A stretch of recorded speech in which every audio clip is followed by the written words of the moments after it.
Here at the beautiful Park Theater in Cranston, Rhode Island, Michael Parenti joined by Mariano Agmi, the CES boxing publicist, stepping in the booth here tonight. Want to thank you for joining us on Boxing TV.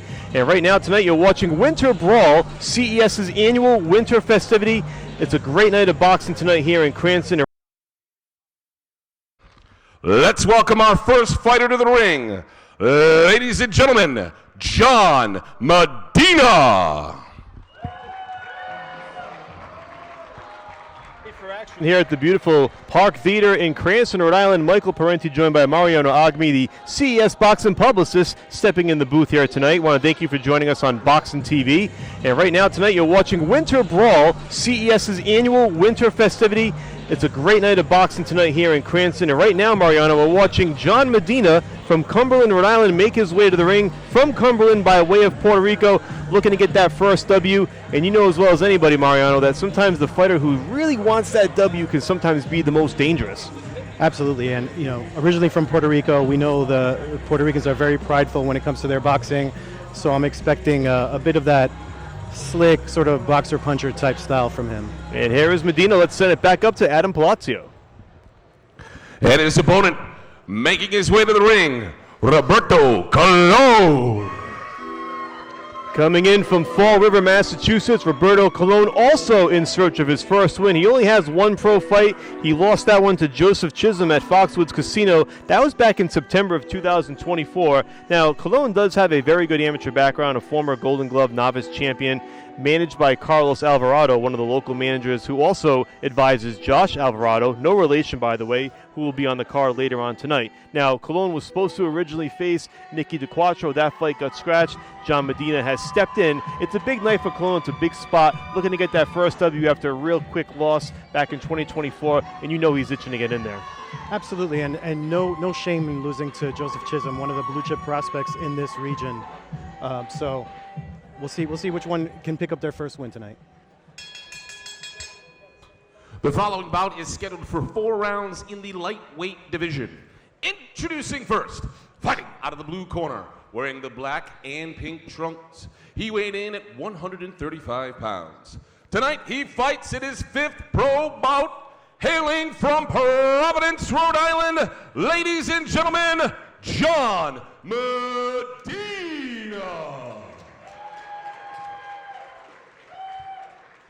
And his opponent, fighting out of the red corner, wearing the black trunks with the red trim. He weighed in at 136 pounds. His pro record, no wins and 1 loss. Hailing from Fall River, Massachusetts, ladies and gentlemen, Roberto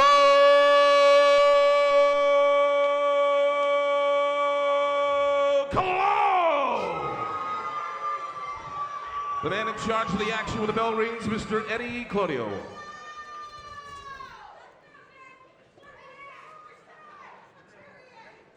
Adam Palazzo, the ring announcer, best in the business, bringing us the action here tonight. We're excited for this one. This is the first of 7 bouts on this card here on Boxing TV. 4 rounds in the lightweight division. Eddie Claudio, the official tonight. Mariano, we're about ready to get going. Good to have you back in the booth. Absolutely happy to be here, and I look forward to an exciting night. We have a lot of prospects in action and a couple of really great fights up at the top of the card. Cologne in the red and black trunks, Medina in the black and purple. Now, Medina also a pro MMA fighter, by the way. He fought 3 times for CES Boxing's sister promotion, CES MMA. That was between 2023 and 2024. And Michael, you can kind of notice that right away with him switching stances, which is something you see very commonly with MMA fighters. A lot of times, too, as you know, they're awkward. Their approach can be a little bit deceptive as they come in. But Medina's coming out swinging. Cologne just trying to keep his composure. Big right hand there by Cologne. Medina takes a knee. That's going to be a knockdown. Medina will get the standing A count from Eddie Claudio. Looks like he's all right. Right away, what you could see is Medina just putting a lot of pressure, but leaving himself very open for these counter shots by the more professional boxer, I would say. And really, it's a matter of having a guy who's coming in and he's very awkward. He's going to swing these wide looping shots. Cologne just has to kind of keep his composure, like you said. There's maybe- openings right down the middle if you take them. That's right. And maybe try to create some distance, right? Mm-hmm. Pivot away to create the distance and then land some longer shots because he is the rangier fighter.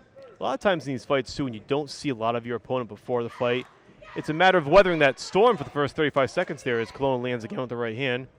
And once you figure out and you get the timing down, you can take control. As things settle down, you're going to see, I think, a lot more jabs and right hands from Cologne. 90 seconds to go here in round one. Again, we're on Boxing TV tonight. Joining you from the Park Theater in Cranston, Rhode Island, Michael Parenti and Mariano Agmi bringing you the action ringside. First of 7 fights on this card presented by CES Boxing.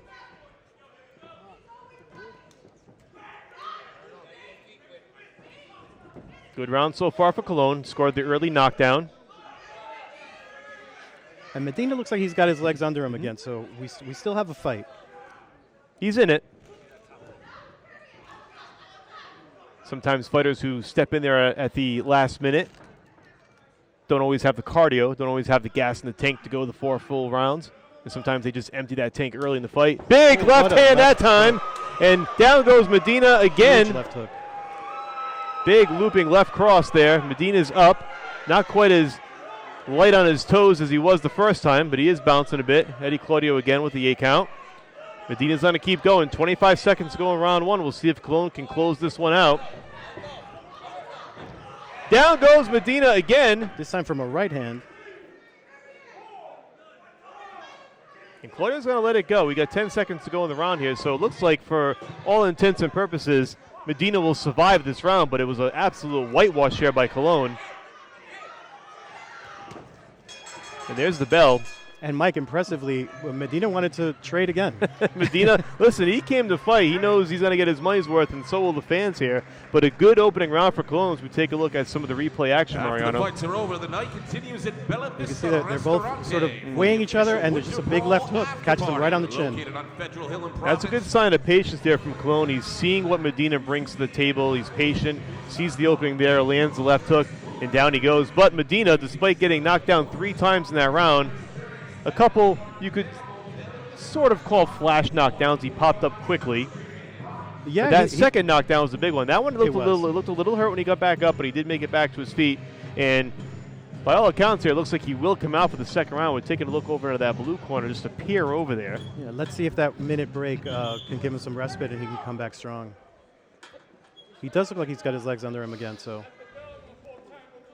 But this is really a matter of technique, and Medina's lack of technique, just coming in there, throwing a barrage of punches, just leaving himself susceptible to Cologne's counter. It's something you see a lot of times from MMA fighters who are, in a sense, dual sport athletes who get in there and box. The ring is looking great, and we're just about ready to resume the action here at Winter Brawl. We thank you guys for your patience, by the way. All our viewers at home to give you a little bit of a rundown of the fight card, a great opportunity for us to preview what's coming ahead. But right now, here we go. Bell's ringing, and round 2's underway. And Mike, right away, you see Medina come out swinging for the fences. So I don't think he's changed much of his strategy. Maybe didn't learn much. And down he goes again for the 4th time. No rust whatsoever from Roberto Cologne, who had to endure almost a 10-minute wait between rounds, and that's going to do it. That was it, and he just did not look well there. And at the end of the day, Mariano, it was too much from the opening bell from Roberto Cologne, but a big win for the Fall River Mass native as he gets win number 1. Take a look at the replay here. Big left hook again. The key to the fight tonight for Roberto Cologne was that big left hook, and he landed it right on the chin again. And this time, Medina's legs were not under him, and you could see that he was blinking, trying to recover, and he just could not. No, and at that point, it's a good stoppage. He really did have no chance of winning this fight. I think Eddie Claudio sees that. Why have him go in there, potentially take more punishment, possibly get hurt, worse than he's already been hurt in this fight? It's a good stoppage. It was time to put a wrap to that one, and a gift wrap, you could say, or a nice tidy ribbon for Roberto Cologne who gets win number 1. Very impressive performance. He scores 4 knockdowns in just under 2 rounds to get the W. And we could see some more of him. And you can see he's celebrating his first win. Very, very happy. And he should be. Good performance for him. Yeah, it was a long time coming. He had to take some time off after that pro debut loss. That fight was in September of 2024, so you think about that, more than a year later, and here he is. Let's set it up to Adam Palazzo for the particulars. gentlemen, your winner, 22 seconds into round number 2 by TKO, Roberto Cologne.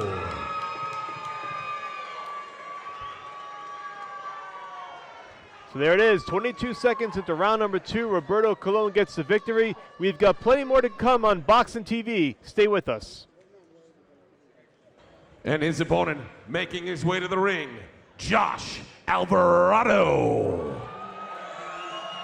Josh Alvarado from New Bedford, Massachusetts, by way of Orlando, making his way to the ring. This is his second fight with CES. The first one was in June of 2025. He won a unanimous decision against Kevin Rodriguez in Lowell, Massachusetts. Big comeback opportunity here for Alvarado as he tries to climb that ladder. We're about to get ready to get into the action. Let's send it up to our ring announcer, Adam Palazzo, with the particulars.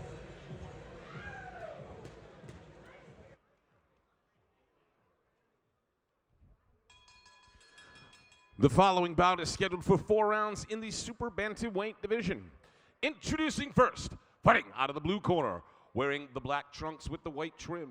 He weighed in at 121 pounds. His pro record, 0 wins, 2 losses. Hailing from Sturgis, Michigan, ladies and gentlemen, Michael Thornton. And his opponent, fighting out of the red corner, wearing the white trunks. He weighed in at 121 pounds. His pro record, 3 wins, 1 loss, with 1 victory coming by way of knockout. Hailing from the whaling city of New Bedford, Massachusetts, ladies and gentlemen, the one, Josh Alvarado. The referee in charge of the action is Mr. Joey Lupino.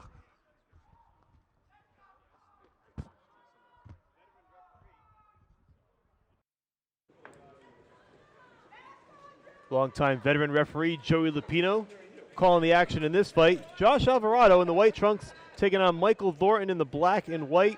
4 rounds in the super bantamweight division. And Mariano, it's a big opportunity for Alvarado on a 3-fight win streak after taking a 3-year layoff when he lost his pro debut. He's trying to stay hot and climb those rankings. Yeah, Alvarado went to reinvent himself from that fight. And you can see here, again, both guys are really throwing haymakers to start this fight. And you see Michael Thornton here moving from orthodox to southpaw. But Alvarado hasn't missed a beat. He went right to the body. Thornton's footwork's a little tricky, but Alvarado landing. Thornton tries to land a big loop and overhand right and tries again. Alvarado, as you notice, has Dave Keefe in his corner. Dave, known for training some of the best in New England, including Demetrius Andre, Danny O'Connor. And right now, the WBA's #1 ranked middleweight, Uelny Hernandez. So Keefe has worked with a lot of great fighters through the years. Alvarado sought out his services after moving to New Bedford, and that could really take him to the next level as he works the body here effectively. And Mike, he's landing some good counter shots here in between Michael Thornton's punches, and then, as you mentioned, then trying to break him down to the body.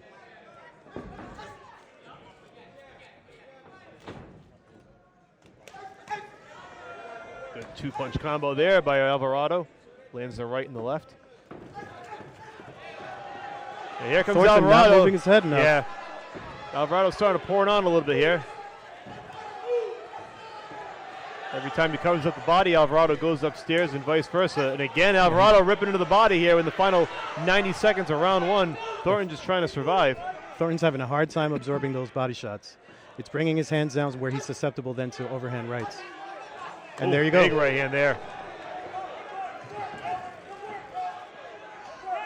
What Alvarado has to be careful here is for those counters. Every once in a while, Thornton looks like he's not going to punch back, and then suddenly he'll throw something over the top. And he'll wing it from the hip, too. There it is. But that time he lands Beautiful the right. shot to the head. It was a right hand square to the face. Thornton tried that looping shot. He left the middle open, and Alvarado took advantage. Straight right hand, right down the pipe. And Thornton goes crashing into the canvas in the final minute of round 1. That's going to do it. He's not fit to continue. Joey Lupino waves it off. An impressive knockout victory here for Josh Alvarado. And Mike, I don't think he was going to be able to survive another minute. It was too much time left in that round. You know, Mariano, you mentioned the counter punch ability for Thornton, but in this case, it was Alvarado with the counter. Take a look at the replay here. The body shots really set everything up, and you can see here 2 consecutive right hands just around the side of Thornton's guard. Second one dropping him hard. That sneaky left hook or looping left hand attempt by Thornton. Alvarado ducked, saw the opening with the right hand, and just flattened Michael Thornton to get the big knockout victory in round 1. That's 4 in a row now for Alvarado. And you know as well as I do, in the super bantamweight division, where the talent pool is not quite as deep as some other weight classes, he's got a real opportunity with a few more fights to be in the conversation. Oh yeah, he's very young, 26 years old. He lost his pro debut, as you mentioned, but since then he's won 4 in a row. Seems dedicated to the sport, and he looked good tonight.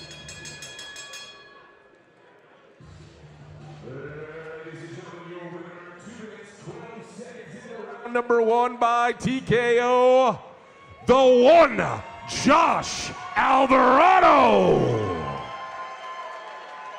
2 minutes, 12 seconds into round number 1. The victory for Josh Alvarado. He is all right, now Josh, 4-1. You got a lot of people out there. You got anything you want to say to all these fans that braved the elements to come see that big knockout? Shout out New Bedford, man. I'm bringing the dub back home, man. Shout out New Bedford. Thank you guys for supporting me. Keep supporting me, and I'm going to keep coming. All right, let's talk about the fight real quick. You came out very aggressive. You were landing shots. You did give the guy a chance to breathe. Yeah, I knew going in, I know I can get him out of there early. I knew it was going to be a short night coming into this fight, so I wanted to make it quick. What are you training for next? What's the next step? Just stay ready, stay in the gym, and get ready for the next fight. This is an everyday thing, and we're going to keep going. We're going to keep pushing. All right, you got to give these people a little bit more love than that. They drove, an hour from New Bedford in the snow? Shout out to New Bedford, guys, man. Thank y'all for supporting me. And I'm going to keep coming. I'm going to keep putting on for the city, man. Shout out to New Bedford. My man, best of luck to you. Ladies and gentlemen, one of the rising stars from the Whaling City, the one, Josh Alvarado.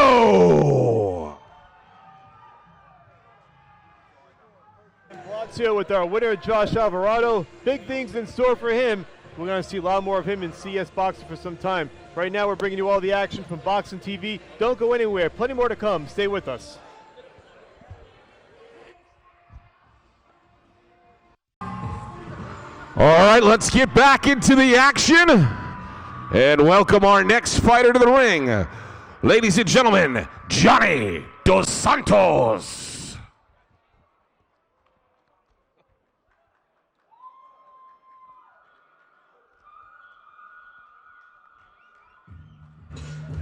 Welcome back to Winter Brawl at the beautiful Park Theater in Cranston, Rhode Island. And we have a rematch on our hands, Mariano. Iowali Tom Jones taking on Johnny Dos Santos. These two fought at Mohegan Sun in July. Ended up being a draw. And it seemed like after 2 rounds that Jones was well on his way to a victory in his pro debut. But Dos Santos fought back, scored a knockdown, and won the 4th and final round to escape with the draw. So these two have been on a collision course for quite some time to finally settle the score, and now we get to do it tonight. And his opponent making his way to the ring, Iowali Tom Jones. The 29-year-old Tom Jones fighting out of Providence, Rhode Island. Mariano, we've seen him obviously at Mohegan Sun, got off to a great start in that fight, and then it just kind of fell apart. Mike, this is one of the fights that I was most looking forward to tonight, because what I want to see is which one of these guys can learn more than the other, right? Who's going to adapt and pull out the victory? Tom Jones about to make his way out from backstage. Promoter Jimmy Birchfield giving him some last-minute advice. You see the team of Orlando Valls and Jose Santos from 401 Boxing. Tom Jones, well-accomplished amateur. He's a URI graduate, University of Rhode Island, class of 2025. Works as a CNA outside of the boxing ring in home health care, but he wanted to pursue that boxing dream. It didn't go according to plan in that first fight. And like you said, Mariano, it really comes down to what you learn and what you take from those last 2 rounds. He had scored a knockdown in round 2 of that fight. Looked like he was on cruise control, and then he got knocked down after he let his guard down, and then ended up costing him in the end. So doesn't get the loss, does have the draw in his record. This one should be very interesting. I'm looking forward to this one as well, Mariano.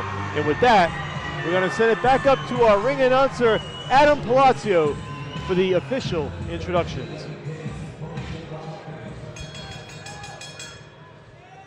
The following bout is scheduled for 4 rounds and is a rematch of the CES 2025 Match of the Year. Introducing first, Fighting out of the blue corner, wearing the black trunks with the white trim. He weighed in at 167 pounds. Tonight, he fights in his 4th pro fight. Hailing from Winchester, Massachusetts, ladies and gentlemen, Johnny Dos Santos.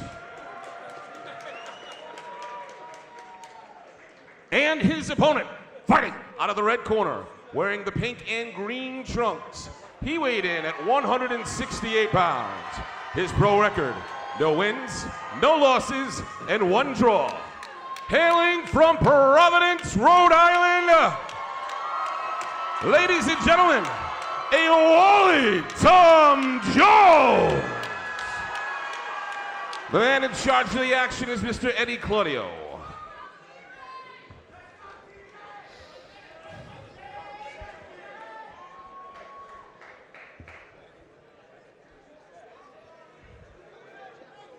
Veteran referee Eddie Claudio gets the assignment for this one. They just try to get off Tom Jones's jacket in the end here. And about to give those final instructions. A significant height advantage for Tom Jones, as you notice. He's 6'2". Dos Santos just 5'5.5". Didn't seem to make a big difference last time out. Dos Santos is one of those fighters, and again, he just fought to a majority decision loss against Jason Cologne and Lowell, so he is tough everywhere he goes. He gives you rounds, he gives you a fight. He is going to burrow his way in there, lower his head, and just come to fight. And he's going to bring the fight to Tom Jones like he did back at Mohegan in July. We'll just see if there are any adjustments made here as the bell for round number 1 rings. And Mike, you bring up a good point because Dos Santos could easily be 2-2 in his career. Yeah. Instead, he's searching for his first win. But you can see just from the looks of him, he trained for this fight really hard.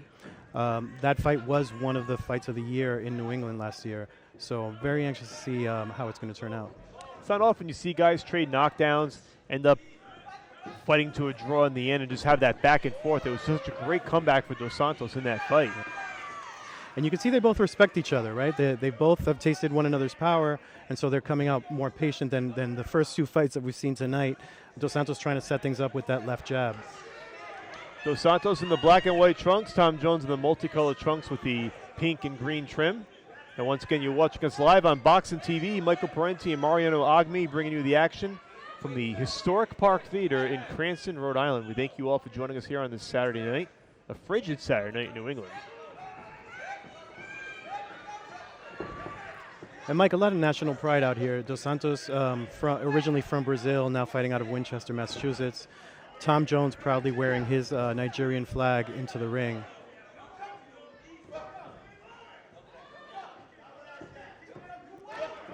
Tom Jones in 2020 actually went to Africa to compete in the Olympic qualifiers for his home country, took time off from college to do so. So for a while there, between 2019 and 2022, did not box. Had his last amateur fight in 2024, then decided to turn pro last July.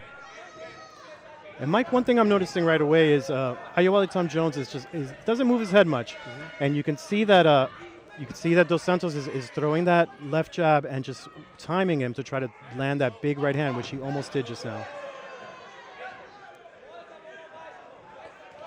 1 minute to go here in round 1. This one is scheduled for 4. And Mariano, Dos Santos has more of a traditional boxing stance, and you do see from some of the MMA Beautiful fighters. Counter left uppercut by Tom Jones. Tom Jones scores the knockdown with that left to the body. Just as I was saying, Dos Santos comes forward like a boxer does, not like a typical MMA fighter, but that time he left the body open and Tom Jones took advantage. And you know, Michael, he was winning the round Yes. before that. He was doing most of the work here. Tom Jones was basically watching him and trying to set something big up, and he finally got the break he needed. Keep in mind, very similar to their first fight where Tom Jones had the early advantage and then it slipped away in rounds 3 and 4. So still a long way to go here, but a good start for Tom Jones in round 1.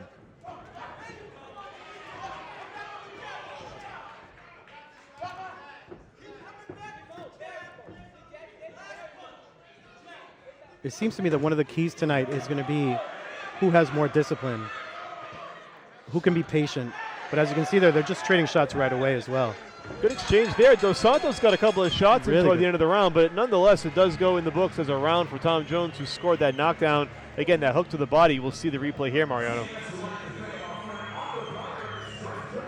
You see Dos Santos applying pressure, and just that counter left hook, left uppercut, right on the chin, drops him. Time Dos Santos tried to sneak in with that right, left the body open. Tom Jones, patient, saw the opening, and perhaps that's something learned from the previous fight. When you study tendencies, you start to pick up on what your opponent does, and we'll see how that plays out here. Round number 2 just getting underway.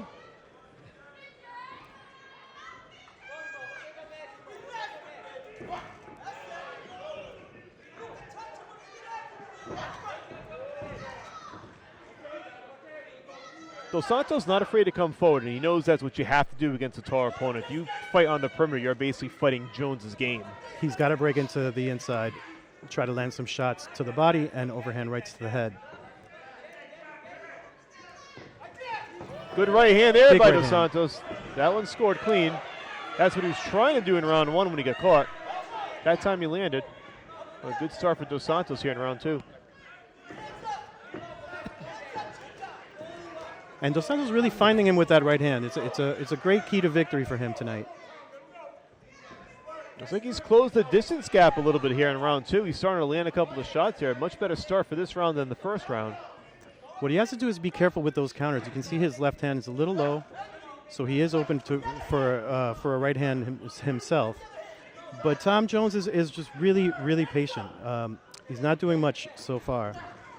One of the keys for Jones, Marino, and I'm sure the corner is telling him the same thing, is just put rounds together. Exactly. One round to the next round. He's had a hard time doing that so far in the short time we've seen him fight. Where he has momentum, then it starts to slip a little bit, and he lets the fighter get back in. And now another right hand by Dos Santos. And Mike, the uppercut set things up for this one. It was the uppercut, and then a right hand to the head. And look, big beautiful overhand shot. right, and Tom Jones goes down to the canvas. Mariano, this is almost a replay of their first fight. Mike, these two just blend very well together. They mesh perfectly, style-wise. These two may be embedded rivals for And quite this some could time be it. there. This could be it. Tom Jones does not look great. This is not a good round for Tom Jones, Mariano, as you said, and Dos Santos is starting to land some shots. Tom Jones is just trying to get his feet back.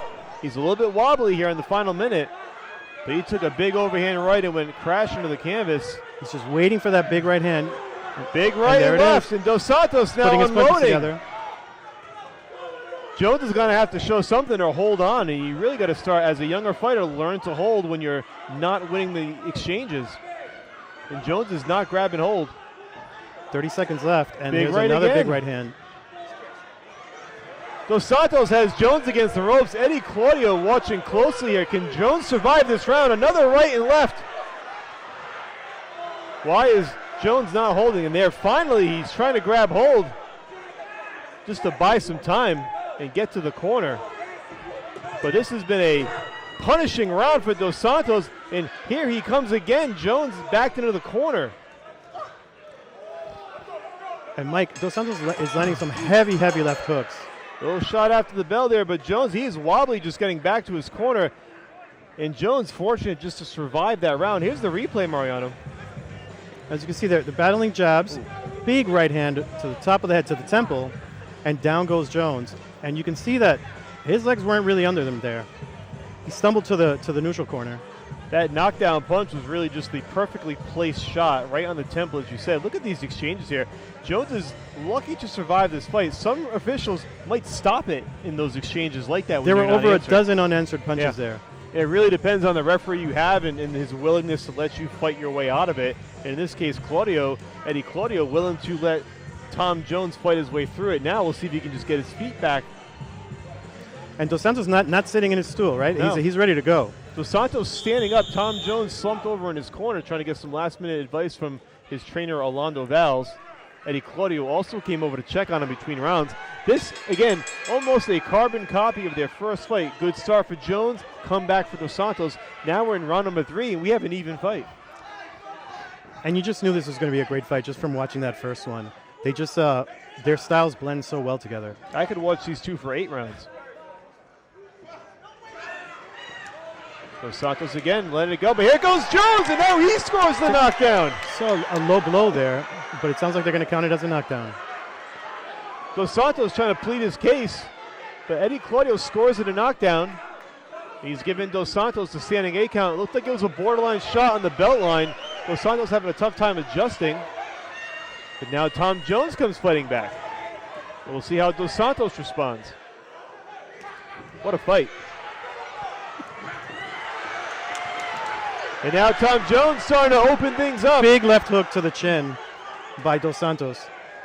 And just as we speak, you're right, he lands a clean one.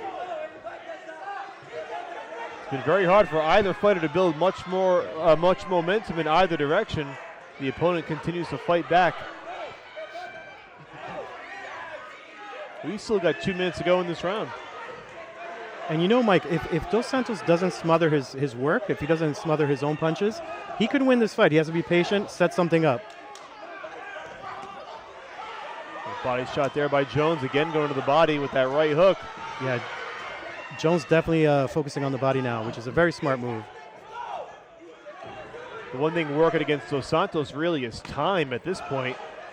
He's going to have to fight back in this round and maybe hope to win round number 4 and possibly score another draw. But as it stands, that was scored a knockdown in round 3, so Jones has the advantage. However, we've seen fighters get knocked down, and the round almost can sometimes end up even on the card if you fight back hard enough. But Jones looking much sharper here in round 3 than he did in round 2. And if you remember, obviously in round 2, he spent most of that round just backpedaling and trying to hold on for dear life. Yeah, Mike, I think the knockdown actually brought him back to life. He got some good instructions from his corner to focus on the body.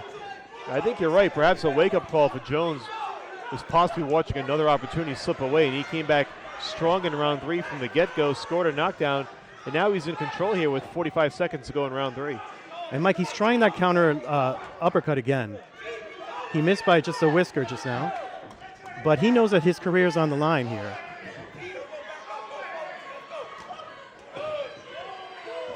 Good right by Dos Santos.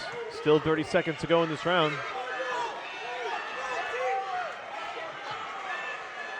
These two are exhausted.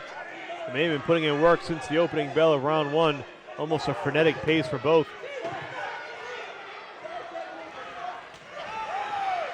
There's that uppercut again, and followed by, then we get the right-handed response by Dos Santos, and he looked like he stumbled Tom Jones again. Not a bad finish for Dos Santos if we're really being truthful about that round. Jones gets a knockdown, but Dos Santos had some pretty good exchanges toward the end, and he has some replay action.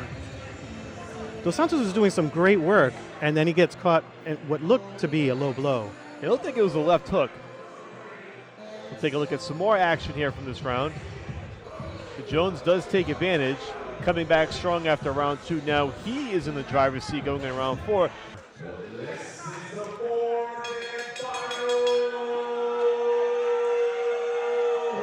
Lots of respect between these two guys. You can tell. This is round 8, right, for them. This is right. A lot of respect indeed. These two have gone to war for 7 hard rounds over 2 fights. And now we're about to finish this one off, possibly, unless we get a trilogy going. But we'll see how the 4th round goes. Johnny Dos Santos in the black and white taking on Iwali Tom Jones in the multicolored trunks with the pink and green. Round 4 of Schedule 4 in the middleweight division. And once again, Michael Parenti and Mariano Agmi bringing you the action here on Boxing TV. We hope you're enjoying this one as much as we are. And Mike, what I'm looking for here is hopefully there's a definitive ending to this to this rivalry between these two guys. Good right there by Dos Santos. And it looks like, by all accounts, Dos Santos is going to need another knockdown to at least even the fight. For sure. Possibly a knockout in order to win. Now, we'll see. It's still early. We have 2 minutes to go here. Now, Dos Santos coming forward quickly, knowing that there is a sense of urgency on his part, or and at Mike, least there's going to have to be. Tom Jones does not look right. No. Something looks a little off here from Tom Jones, and maybe some of those punches that got through have staggered him. The footwork looks a little iffy as he's backpedaling. Dos Santos now perhaps seeing an opportunity. And just as we say that, he lands a big right hand of his own. May see more of Tom Jones holding on here in this round. Yeah. Dos Santos is taking the shots well. He's looking for a big left hook. A 10-9 round doesn't hurt Jones. A 10-8 round would even the score. Good right hand again by Dos Santos, but Jones fighting off the ropes. Just over a minute to go in the fight.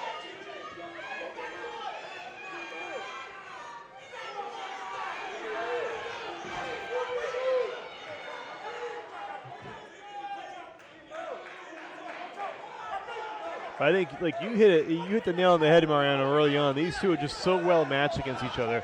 They could do this fight again 3-4 more times, and you'll get a similar back and forth every single time.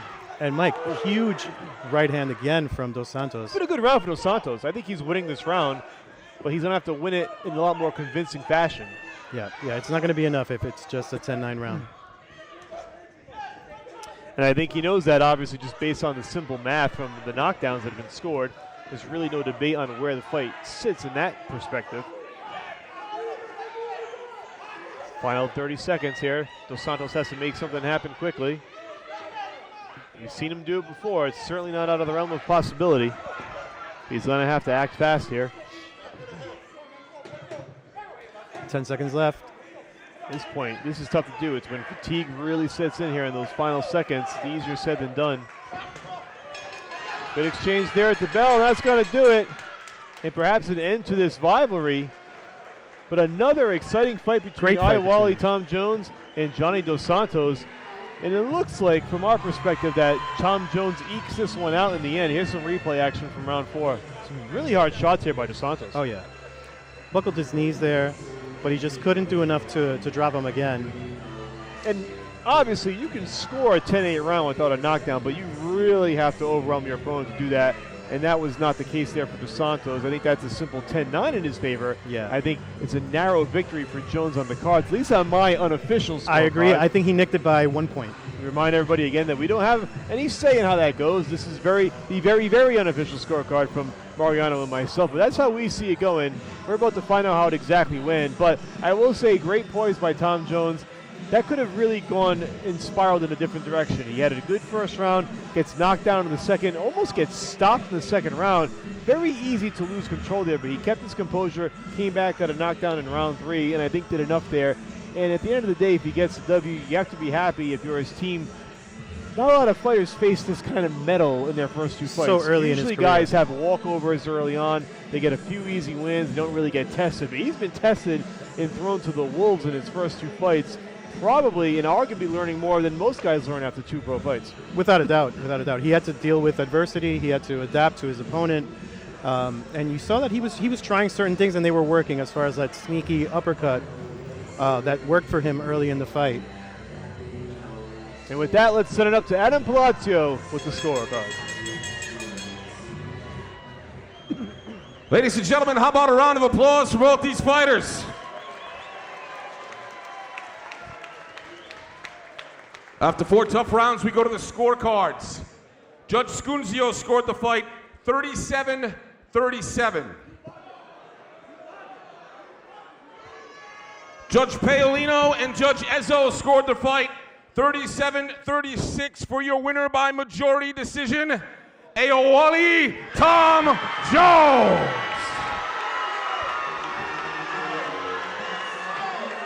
Tom Jones gets the win. Let's send it up to Pat Sullivan, who has our winner. All right, fight fans. Fight fans, I'm here with your winner, Iwali Tom Jones. First of all, I'm going to let you catch your breath here for a second. Fight fans, I hope you understand what you just witnessed here. That was the 2025 Fight of the Year at CES, and they may have just delivered the 2026 Fight of the Year so early on in this season. What an incredible fight. A great display of heart by both fighters, so hats off to both guys. I'm joined here by your winner. Talk to me about this. You faced some adversity in this fight. The first time you guys fought, there was a knockdown on both sides. You knocked him down, he knocked you down, you knocked him down again.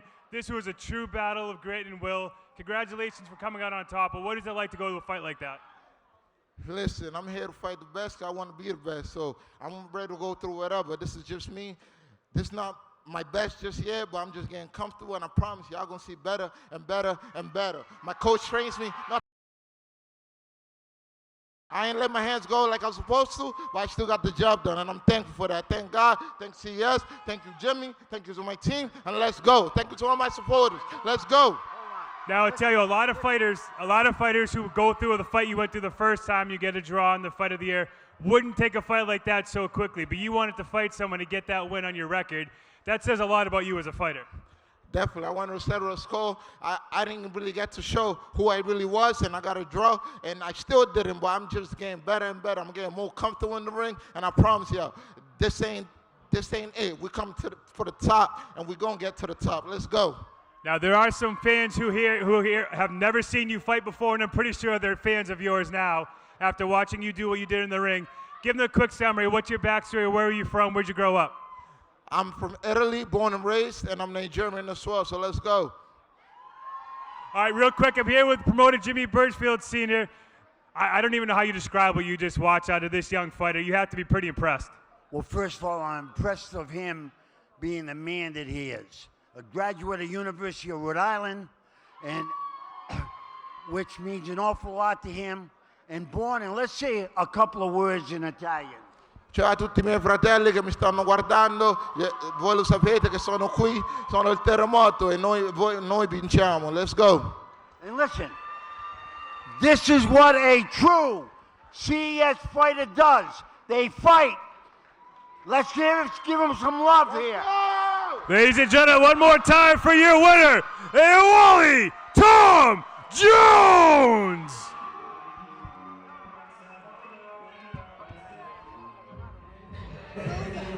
There you have it. Tom Jones gets the victory, improving to 1-0-1. A very, very narrow decision.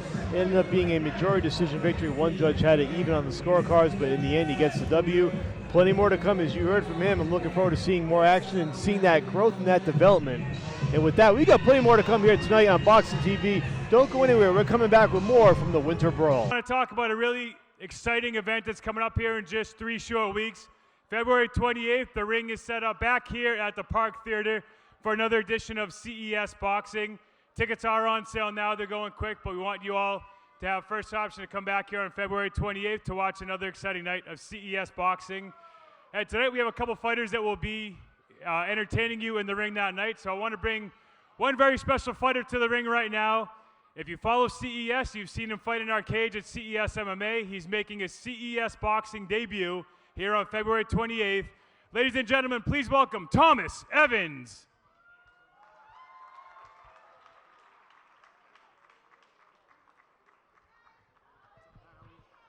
All right, Tom, so you're making your boxing debut. You're changing in the MMA gloves for some big boxing gloves. How do we feel about this? I'm nervous. I'm excited. I just don't blink. I know this kid comes forward. I know he hits hard. It's going to be a great show. It's going to be a fun 4 rounds, that's for sure. Now, you're doing something pretty special here, and I appreciate you wearing this sweatshirt so you can tell all the fans where all your money that you're raking on this fight, where you're donating it to. Yeah, I'm coming back, step in the ring just to get the kids of Central Falls Youth Baseball free access to baseball. We got over 200 kids. I'm donating my entire fight purse to the kids of Central Falls so they can stay off the streets and have a better life. So, Tom, those who can't come out on February 28th and support, how can they support this motive?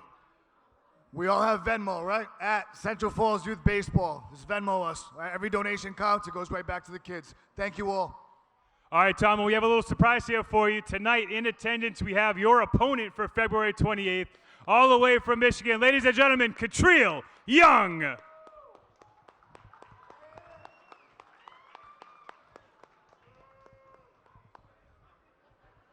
So, Catriel, you're no stranger here to CES Boxing. You fought here in this ring. You fought here when we had CS MMA in the cage as well. You're coming in here as a fighter from Michigan, fighting a Rhode Island fighter, but that's nothing new to you. What's it like coming in here as the road guy? I'm just going to stick to the basics, you know, just keep it simple and do what I know how to do. This is going to be his pro debut, so I think he's got some special coming for him, something that he's not ready for. All right, we're going to let you two do the first official stare down here. February 28th, right here at the Park Theater. Catriel Young versus Thomas Evans.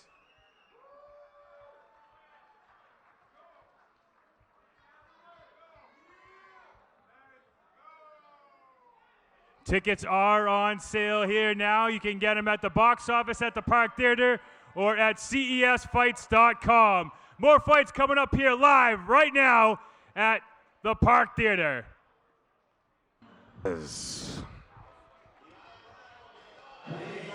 Welcome back to the Winter Brawl. Michael Parenti joined. This is going to be his 4th fight on U.S. soil, fighting out of California by way of Mexico, so he is used to And his opponent, making his way to the ring, Kevin Moika. And here comes the undefeated southpaw prospect from Johnston, Rhode Island by way of Dominican Republic, Kevin Moika. Last time we saw him was in November, very impressive first-round knockout win over LaTravion Grant. He debuted in February, and he has just been on a knockout streak ever since. Mike, 3-0, 3 knockouts.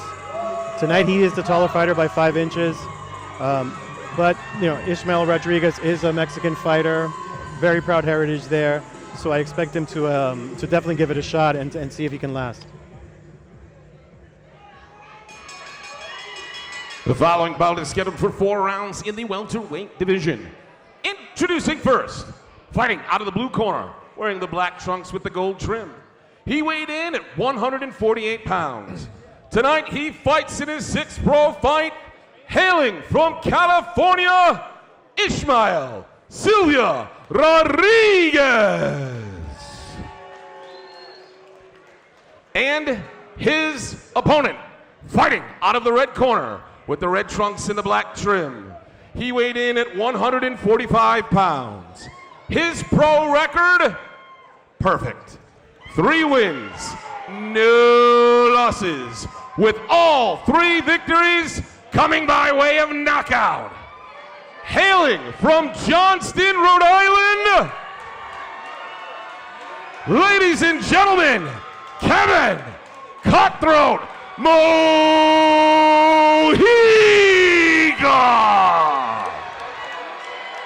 The man in charge of the action when the bell rings, Mr. Joey Lupino.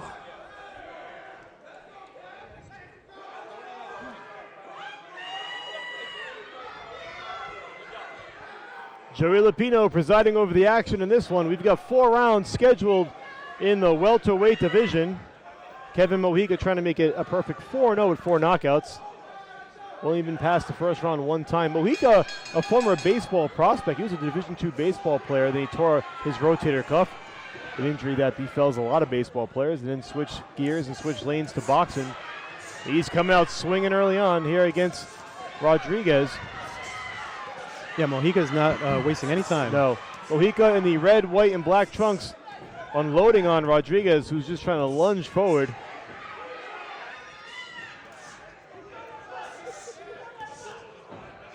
And Mike Moika, Dominican fighter, and what we've been seeing in the last couple of years is an influx of really high-quality Dominican boxers. They've invaded the different rankings, and he seems to be one other. Victor Reynoso as well. Jermaine Ortiz, part Dominican, the Cedeno brothers. There's just so many of them nowadays. A little stoppage in the action here. Not sure what that was. I couldn't see what Lupino was gesturing to Moika, but in any event, the action resumes here. 2 minutes ago in round number 1. Moika looking very sharp. Yeah. And there's the knockdown. Only a matter of time. Moika's been landing combinations with ease in this fight. Now, I'm not sure Rodriguez is going to get up or beat this count. Lupino standing over, and that's going to do it. Another knockout victory, another win for Kevin Moika. He is just tearing through the New England welterweight division. And Mike, there were some short, vicious shots there on the inside. Moika looks very polished and poised for somebody with only 3 pro fights. Very, very almost methodical approach as you see here, Mariano. It was a shot to the body, shot to the liver, left hook. I just love the approach. It's almost like a controlled aggressiveness, if you will. He comes out very aggressive, but not out of control, not wild. Doesn't leave the body open. Doesn't leave any opportunity for counter punches. He's just very clean, very tight, very concise. And with that, he gets victory number 4 in very quick fashion against Ishmael Rodriguez. But I'll tell you what, keep an eye on this young fighter. He's, again, southpaw from Rhode Island by way of Dominican Republic. Rising prospect in the welterweight division. We saw only a small glimpse tonight, but at some point I'm sure we'll get to see a lot more. But I'm impressed with what I've seen so far. And Mike, 401 Boxing, where Tom Jones also hails from, is 2-0 tonight. Jose Santos and Orlando Valls, the co-pilots of 401 Boxing, if you will. And as you mentioned, they just had back-to-back fights. Good job by them. Let's set it up to Adam Palacio. Fight fans, your winner, 1 minute, 2 seconds into round number 1 by knockout, and still undefeated, Kevin Cutthroat Moika!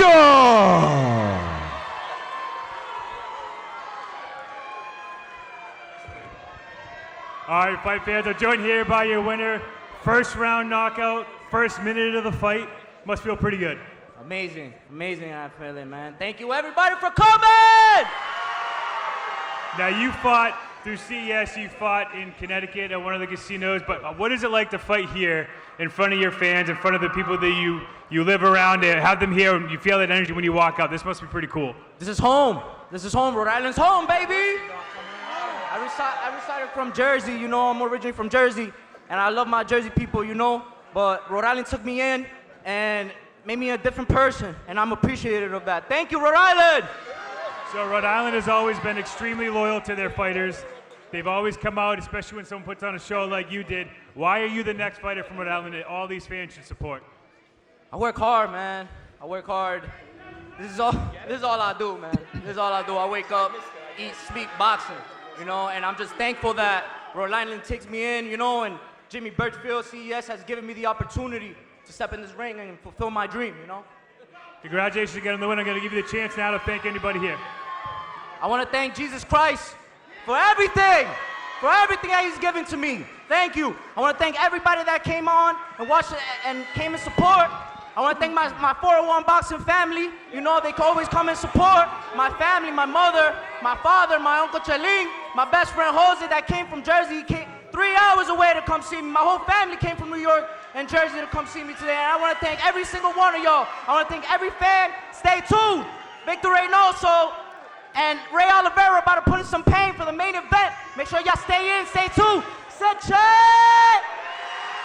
Ladies and gentlemen, your winner by first round knockout, Kevin Moika. Once again, Kevin Moika gets the victory by first round knockout. He now improves to 4-0. Fight fans, don't forget, after the fights are over, the night continues at Bella We've got plenty more to Vista. come. Don't go anywhere. We're going to take another quick break here on Boxing TV. Stay with us for more.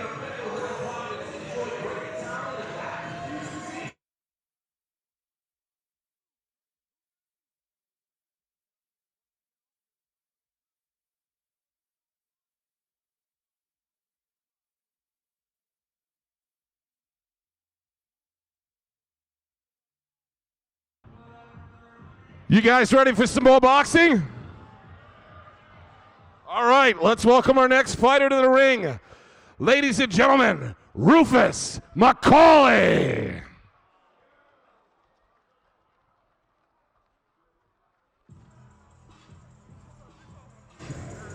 Welcome back to the Park Theater in Cranston, Rhode Island, and welcome back to Boxing TV. Michael Parenti joined by Mariano Agmi, bringing you all the action here at Winter Brawl, presented by CES Boxing. And now we're on to the middleweight, 6 rounds.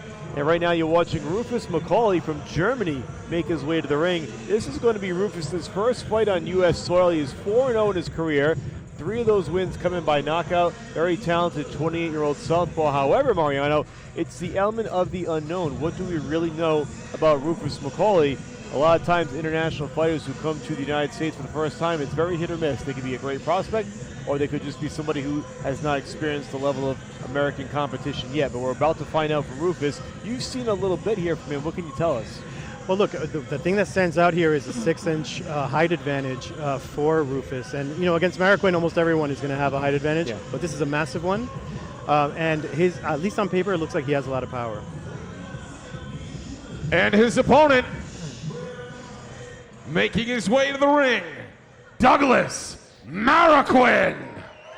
Now, you mentioned the opponent coming to the ring right now from Stamford, Connecticut, Douglas Maroquin, one of the young CES prospects that have been making a steady climb up the ladder in 2025 and now 2026. Maroquin comes in at 8-0, 5 of those wins by knockouts, and as you mentioned, a very undersized middleweight at 5'6", and he has said this himself. In fact, before this fight, he said, listen, I'm the shortest middleweight out there, so my style is always on the inside, working the body, but not just a brawler, but someone that can also pick up some footwork and he can box as well. But Maroquin's been very impressive so far. Last time we saw him was in November. Very impressive first-round knockout win over Jesus Cruz Silva at Mohegan Sun.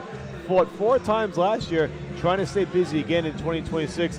I think it's a name to watch in New England, and we'll see tonight in what may be his first real test of his career. And a name to watch for many reasons, inside and out of the ring. He's a great entertainer. The following bout is scheduled for 6 rounds in the middleweight division. Introducing first, fighting out of the blue corner, wearing the white trunks with the gold trim. He weighed in at 160 pounds. His pro record, perfect. 4 wins, no losses, with 3 big victories coming by way of knockout. Hailing from Berlin, Germany, ladies and gentlemen, Rufus Venice McCaulay. And his opponent, fighting out of the red corner, wearing the black trunks. He weighed in also at 160 pounds. His pro record, also perfect. 8 wins, no losses, with 5 big victories coming by way of knockout. Hailing from Stamford, Connecticut, Cranston, Rhode Island, Douglas El Uno Maroquin. The man in charge of the action when the bell rings is Mr. Eddie Claudio.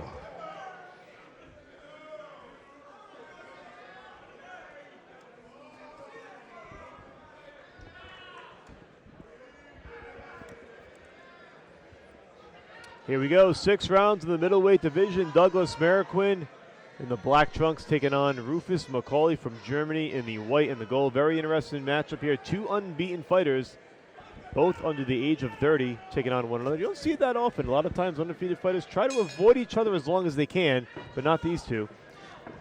And Mike, that usually makes for really great fights because they are both in their physical prime, both undefeated. They don't know how to lose. Maroquin has won 6 in a row since signing with CES. Has stayed incredibly busy during that time frame, training out of Wilmer Mendez Boxing under the tutelage of former pro Wilmer Mendez. Get an early look here at what McCaulay brings to the table. Again, a lot of the element of the unknown in this matchup, but a big step up for Maroquin. And what we could see here, wide stance from Rufus, long jab, southpaw style.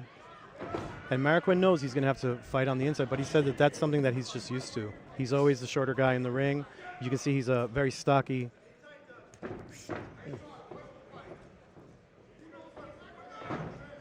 And it may be tough long-term to stay at 160 with that height.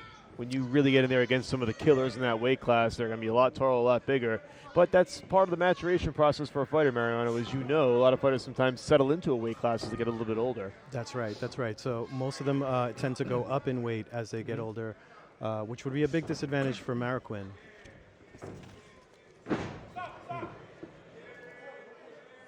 Eddie Claudio warning McCaulay against pushing.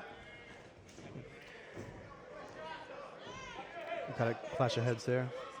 90 seconds to go in round number 1 between Rufus McCaulay in the white and gold and Douglas Maroquin in the black trunks.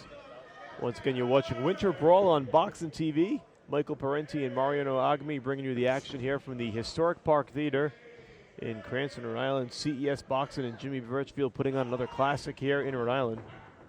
And Mike, you know, one of the things you're seeing here is a lot of patience from Maroquin. What he explained to me leading up to this fight is that he doesn't really watch video on his opponents. A lot of times he doesn't know much about his opponents. He relies on Wilmer Mendez and his team, including Dave McDonough, to explain to him, you know, what he's facing and to make those adjustments. So what he's doing right now is really downloading information and trying to figure out McCaulay's style. It's very much learning on the job for Maroquin.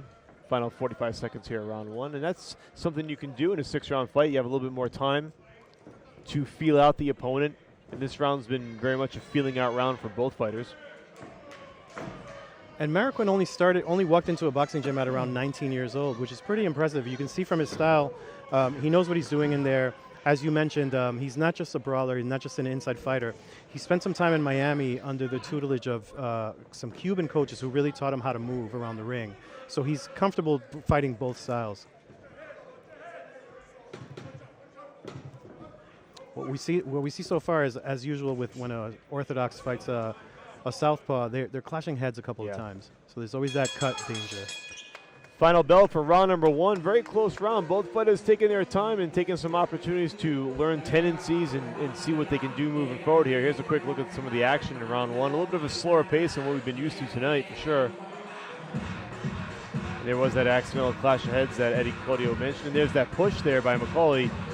And at one point, Eddie Claudio does step in and tell McCaulay no more pushing. At least gives him a warning. So, again, like you said, Mariano, it is that contrast in styles, the southpaw versus the orthodox fighter. And it really comes down to these last 5 rounds who can make the adjustment and assert his will going forward.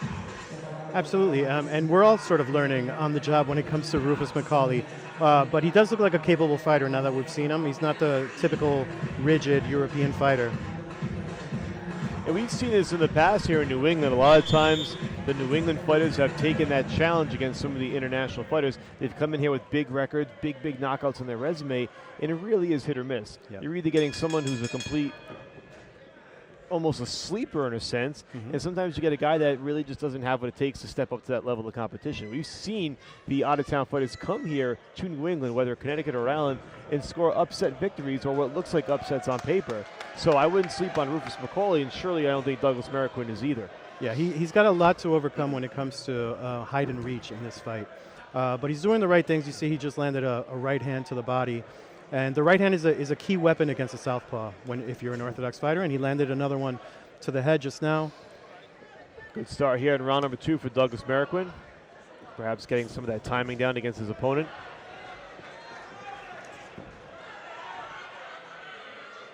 And you know, Mike, despite the late start, Maroquin is a very ambitious fighter. He mentioned to me that he wants to be the first world champion from Guatemala.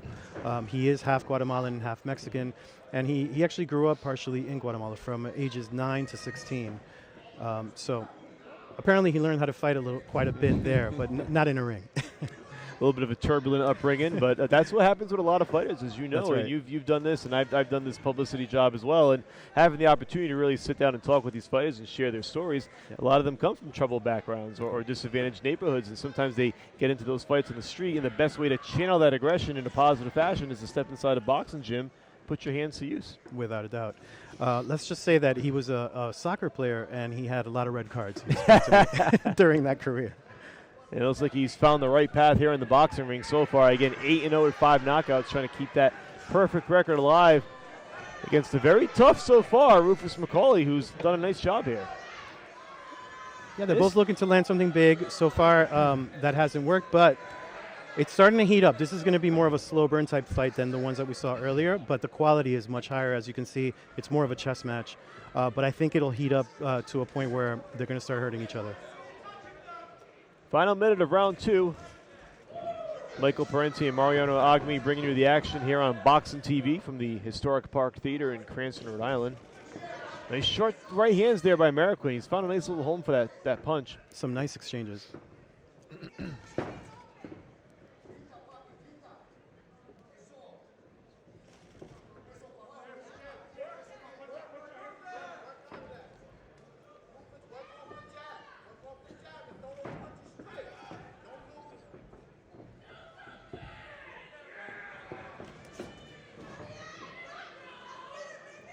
Capacity crowd here at the Park Theater, braving the winter conditions, to say the least. That's an understatement. Almost half a foot of snow dumped on the area. But nice and warm in here. Nice and lots warm of action. inside. That's right. It's heating up nicely here as we progress on this card. And don't forget, too, we have our big main event between Victor Reynoso and Ray Olivera Jr. coming up as well. But right now, Doug Maroquin and Rufus McCaulay putting on a pretty good fight through 2 rounds. For sure. This one's scheduled for 6 in the middleweight division. Again, we mentioned Douglas Maroquin coming in at 8-0. Rufus McCaulay 4-0, 3 of those wins by knockout. Now, we do mention a lot of times it's worth noting the quality of opponents that a fighter faces. And Rufus McCaulay has had the typical upbringing that you would expect for somebody early in his career. The combined record of his first 4 opponents, 17, 104, and 1. Wow. So that's a lot of lopsided records there. But listen, he's done what he needs to do. At the end of the day, you still got to go in there and get the W's. Not everybody does that. He's done it well so far. And now, you think about it, both fighters really taken the step up. McCaulay stepping up the level of competition against an unbeaten fighter and vice versa. So this is a great climbing the ladder opportunity for both as McCaulay slips. Definitely good international experience for McCaulay, promoted by Mike Reyes, who's worked with us in the past with the likes of Javier Fortuna and others. But Douglas Maroquin not afraid to take these challenges because he is taking a big risk here against an unknown fighter who is undefeated. And like we said, 3 knockouts in 4 fights. And he's learning the style as he goes. And as you know, at some point, a promoter or a manager of a fighter wants to see what he has in his fighter. And at a certain point, you got to push that fighter to the next level and have them take that opportunity and take that risk. And it's sometimes better to find out early if you've got a blue chip prospect or just kind of an also-ran. You don't want to learn too deep in the game. Yeah. And Maroquin is putting together some good shots in this round. He landed a nice right hand to the top, followed by a left hook. He's doing a little bit of work to the body. But you're seeing now that he's starting to land more regularly. Feels like Maroquin's found the comfort zone. Nice body shot there, too, by Maroquin. Seems to be a step ahead of him now. A lot of times in fights like this, too, and you've seen these in the past, they come down to fight or to punch volume. Yes. A lot of times the busier, more active fighter that's just letting his hands go can gain the edge on the scorecards in otherwise close rounds. It looks like Maroquin really trying to open things up here and throw 2-3 punch combos, not just throw that one punch and get out. And you can see him also circling to his left, trying to avoid the big left hand from McCaulay.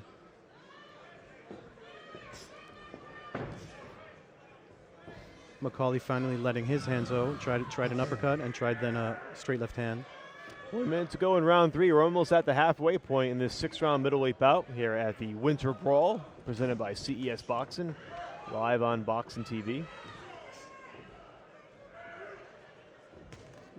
Big right hand to the forehead by Maroquin. And McCaulay answers back. That footwork that you talked about that Maroquin learned and picked up in Miami is really coming into play in this fight. Yeah, he's pivoting really well, sliding out of the way, trying to land counters off of that. There he goes again. Done a great job of staying out of those dangerous lanes that McCaulay wants to operate in, and by pivoting and using that footwork to his advantage, there it is again. He slips out of the way and he's able to land on the way out too. It's been a good, solid approach thus far from Maroquin. Looks very sharp through these first 3 rounds here as we tick off the final seconds. And there's the bell.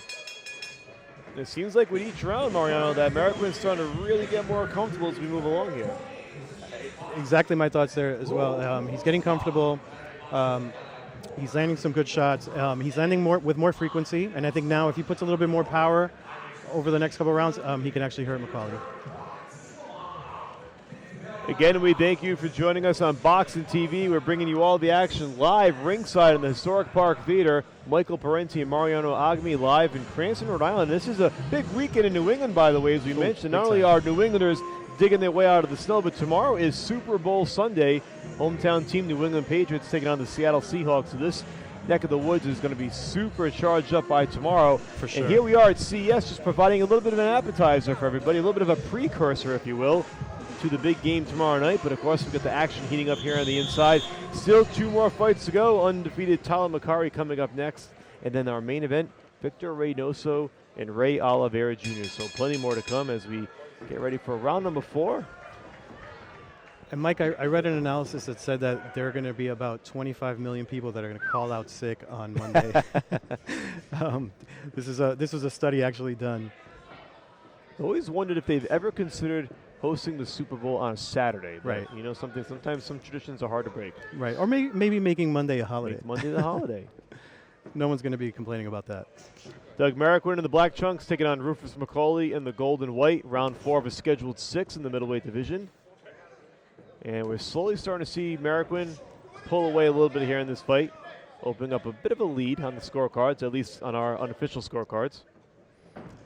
And Mike, in my conversations with Maroquin, one of the things he mentioned to me is that he's competitive about absolutely everything, and he has been since he was a kid. And combining that with some anger issues made it so that he would get into a lot of fights as a kid. But you know, as you mentioned, boxing really taught him a lot about discipline, structure. Gave him a channel for him to kind of expend that energy in a positive way. And sky's the limit for this guy because he is very entertaining outside of the ring, as I mentioned.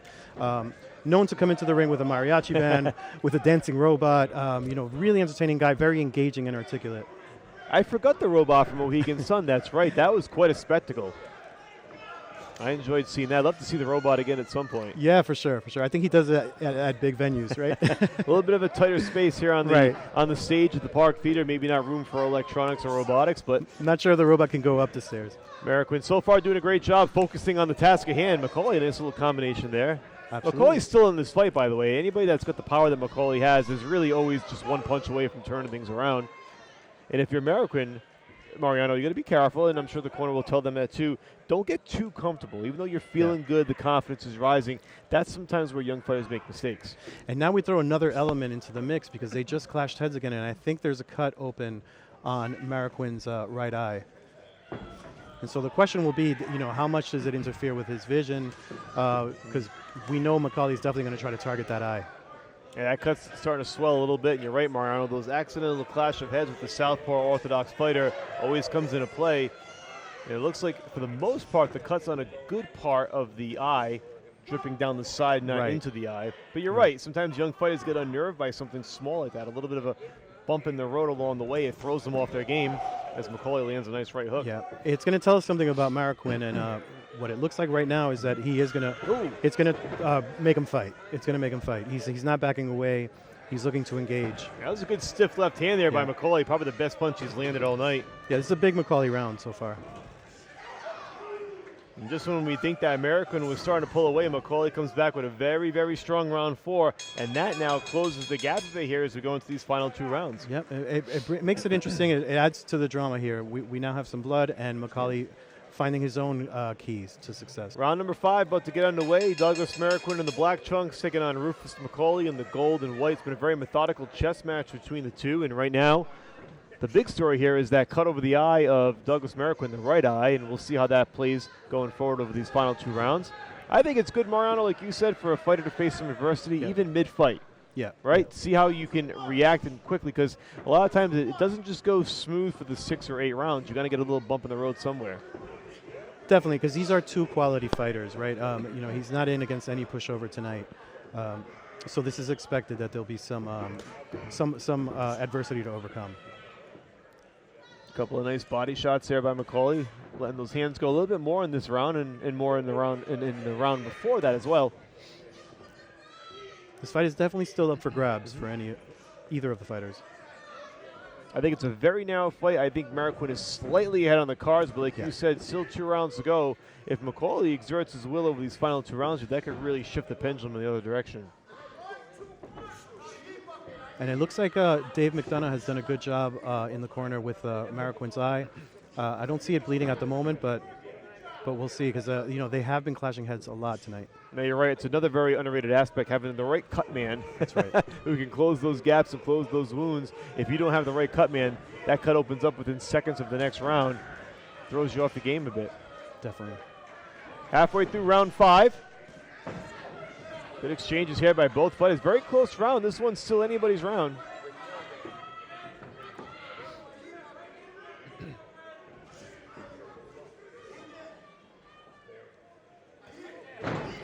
Good overhand left there. Staggered. Heavy left hand. McCaulay. Yeah. And McCaulay responds. We got a little bit of a war here. And both fighters starting to let it go here in the final minute of round 5. This is as intense as the action's been in this fight. And it's telling that McCaulay held after that exchange. Either he felt something or he just wanted to maybe slow that momentum down a bit. That's typically a veteran move, like you said, and sometimes when you're hurt, that's when you try to grab on and get a few extra seconds back, get your footing back. Referee Eddie Claudio drawing the assignment for this fight. McCaulay still coming forward.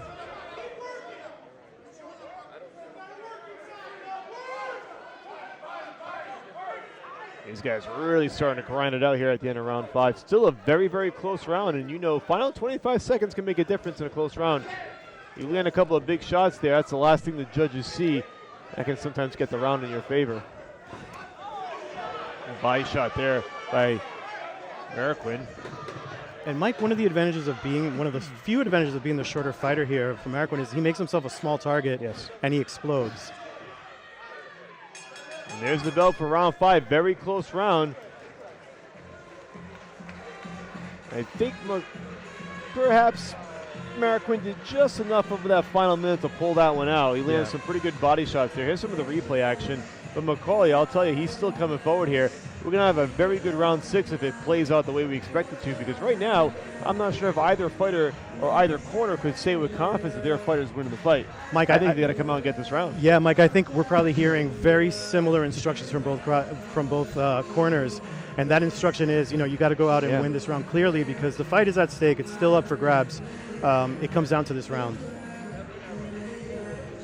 That's why they call them the championship rounds. This is where championships are often won or lost, and where championship fighters are built. And we're going to see it here in round 6. Be very telling to see how each side comes out. If one side comes out more relaxed than the other, it may tell you what they're thinking in their mind. But very much a mental game here as you get into these final 3 minutes. And we'll see if Doug Maroquin can pull it out.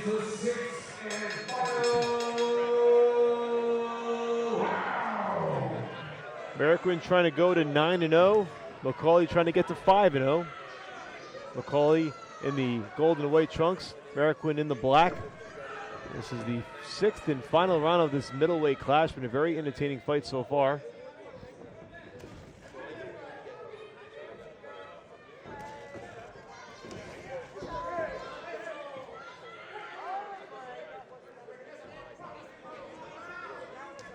And the fight is ending the way it started. Maroquin again focusing on the body. McCaulay landing to the head. And one of the two is going to have to sell out here and really go for it. McCaulay's been trying to land that home run shot. Nice stiff jab there by Maroquin. Stops McCaulay in his tracks. That's a good way to put a stop to that.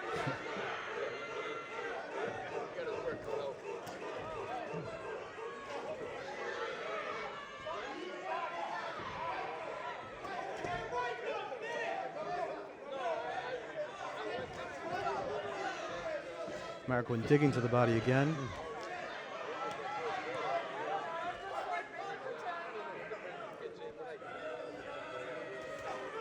Good uppercut there by Maroquin. Follows that with the right hand. Best combination of the round. Still 90 seconds to go. Still up for grabs. McCaulay looks exhausted, just leaning on Maroquin against the ropes. It's been a war for 6 rounds. These two are rightfully tired. Yeah, we got to see who wants it more. And Maroquin smartly going to the body again, sensing that his opponent is getting weaker. I think he may have hurt McCaulay.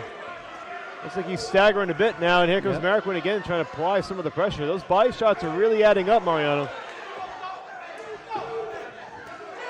Another body shot by Maroquin, followed by the overhand left.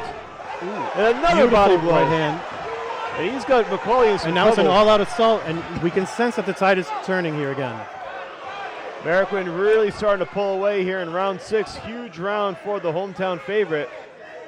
Those body shots are really starting to break down McCaulay in these final 90 seconds. Good overhand right there by McCaulay. He keeps fighting back. Eddie Clutter, the officials, done a very good job in this fight. Letting both guys go toe-to-toe. Not a lot of stoppages in the action. Again, the body shots, uppercut by Maroquin. Maroquin just digging to the body. That's what we like to see. Sometimes a lost art in this sport is the body work. Absolutely. Sets so many things up. Maroquin, he's read the manual, let's put it that way. Final 10 seconds of the fight. We'll see if either side's got one more flurry in them. And Mike, win or lose, Maroquin showed us who he is tonight. Absolutely. He battled adversity. He fought hard. Absolutely. Impressive performance by both fighters. Doug Maroquin finishing strong in round 6. And I think just enough to pull it out in the end. A very impressive performance for the undefeated Stanford native. And a great game effort by Rufus McCaulay as well. Both sides deserving the round of applause they're getting from the fans here in Cranston. And here we're looking at some of the work Maroquin did on the inside especially with that right hand. Digging uppercuts to the body. Landing big right hands to the head. That 6th and final round was pretty even through the first half, through the first 90 seconds. Then Maroquin really turned around, like you said, dig into the body. Had McCaulay hurt it sometimes, looks like McCaulay was just trying to cover up and tuck those elbows and keep that bodyguard pretty quickly. But Maroquin did a nice job, I think, finishing on a high note. And in the end, I believe just too much for Rufus McCaulay. We'll see how the scorecards and the judges have it, but I thought a very impressive performance from Maroquin. And Mike, just as we thought, in a battle of two undefeated fighters, they rarely disappoint, and this fight was no different. Sometimes the records can be deceiving, you're right. Sometimes on paper it looks like a good fight, it doesn't turn out to be one, but this was one that was as good as advertised. 4-0 against 8-0. Credit to both fighters at this stage of their career for stepping up their level of competition and taking a risk like this. For Rufus McCaulay coming in from Germany, fighting on U.S. soil for the first time, put on a very good performance. And Maroquin did his thing after feeling out for a round or two, and looks like he really found his footing in round 3 going forward. Did a great job closing it out in round 6. We'll see what the scorecards say. And with that, we're going to send it right up to our ring announcer, Adam Palazzo, for the decision.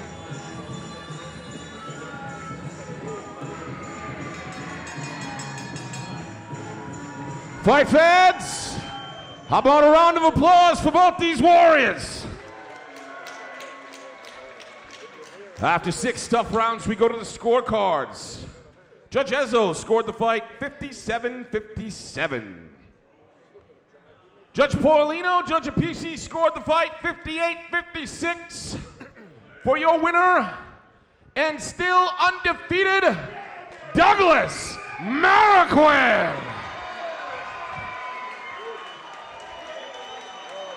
Majority decision win for Douglas Maroquin. Let's send it back up to Pat Sullivan, who has our winner. All right, fight fans, I'm joined here with your winner, Douglas Maroquin.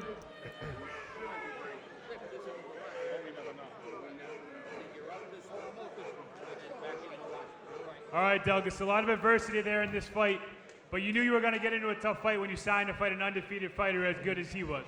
Listen, first of all, I want to thank God, a la raza, everybody who came out, mi hermano, mi familia, mi equipo, my team, my family, everybody who bought tickets, all the sponsors, thank you very much. It was a hell of a fight. Hell of a fight. I got busted in the second, third round.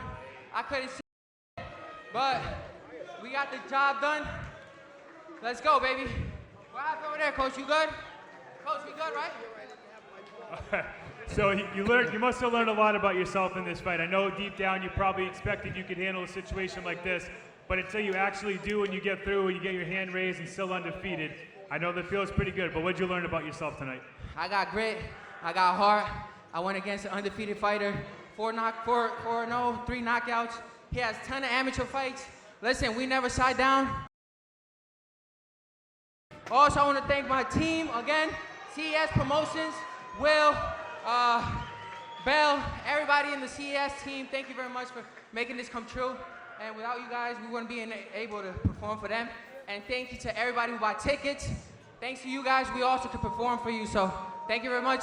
Big round of applause. All right, fight fans, as promised, we're going to get right into our co-feature and welcome the first fighter to the ring. Ladies and gentlemen, Elijah Hasman.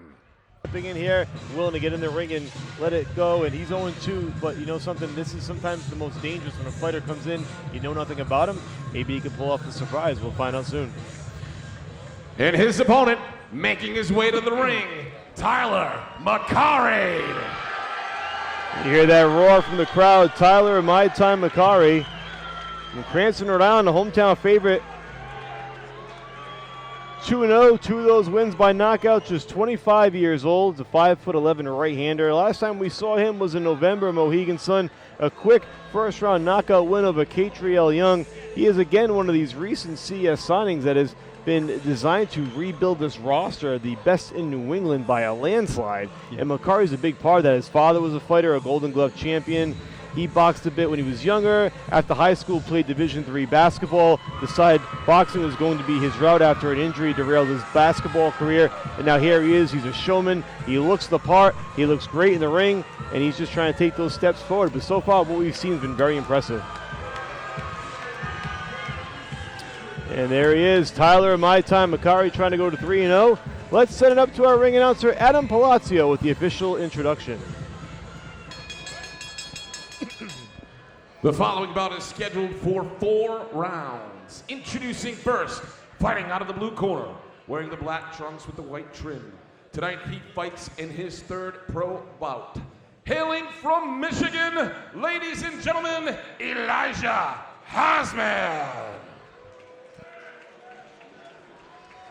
And his opponent, fighting out of the red corner, wearing the gold trunks. He weighed in at 159 pounds. His pro record, perfect. 2 wins, no losses, with both victories coming by way of knockout. Hailing from the fighting city of Cranston, Rhode Island, ladies and gentlemen, Tyler, my time, Mccari. The man in charge of the action when the bell rings, Mr. Joey Lupino.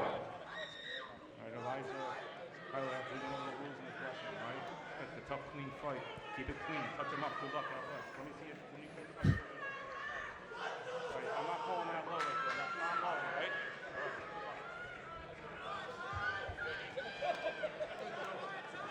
Here we go, round number 1, scheduled for 4 in the super welterweight division. Tyler Mccari in the gold trunks, taking on Elijah Hasman in the black. Mccari trying to go to 3-0.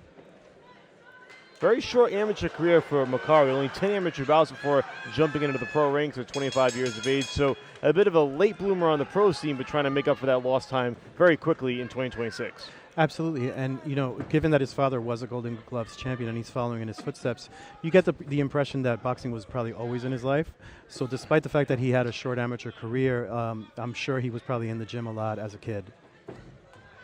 Those amateur fights are very high-level fights. He was a Southern New England Golden Glove novice division champion at 147, so he climbed those amateur ranks quickly, made the switch to pro, and it's been all uphill since then. And he's also a natural athlete, as you mentioned. Played D3 basketball for Southern Vermont University. So natural athlete, and you can see that he. Good right hand there that caught Hasman on the way in. Hasman trying to just tie up and buy some time. And Mike, he finished my sentence for me because he's a pretty strong puncher. Oh. There you go, right hand to the head. Hasman got caught a little bit off balance with that shot. I don't think it was necessarily a super damaging punch, but Hasman just a little bit wobbly. And he goes down early here in round number 1. Hasman also an athlete in high school, very good wide receiver in Kalamazoo, Michigan. Went on to play some college football before turning to boxing.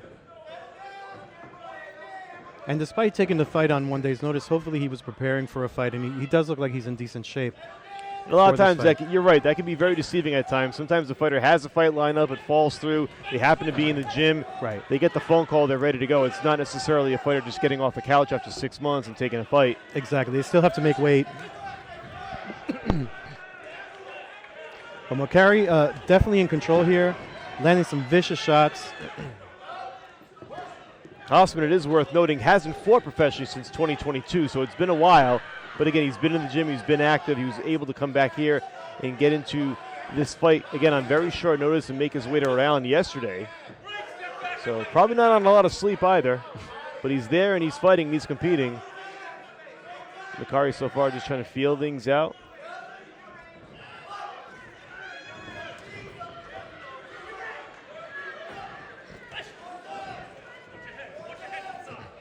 Mccari landing some really heavy shots to the head. Yeah, those overhand rights. Right hand. Yeah. Yep. It's been a big weapon so far from Mccari in this opening round. Final 30 seconds. Again with that overhand right. Hasman's a little wobbly, just trying to hang on. Referee Joey Lupino on top of the action. And again, Mccari now burrowing his way in there. Body shot, Rockman turning around. Wow.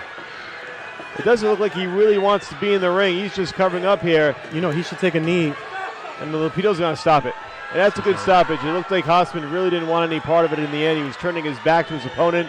Yeah. Mccari gets the win. First round knockout again. Improving to 4-0. Impressive performance here. Impressive Mariano. performance because, it's not his fault who he had in front of him. Hassan looked like he did come to fight. And Mccari did what he was supposed to do against that kind of opponent. I think after a while, Hasman felt that power and wanted no part of it. You see him here just covering up in the corner. Referee Joey Lupino wisely stepping in and preventing Hasman from any further damage. Mccari was really unloading with body shots toward the end. But again, a very impressive performance from Mccari, now improving to 4-0. Let's set it up to our ring announcer, Adam Palazzo, with the particulars.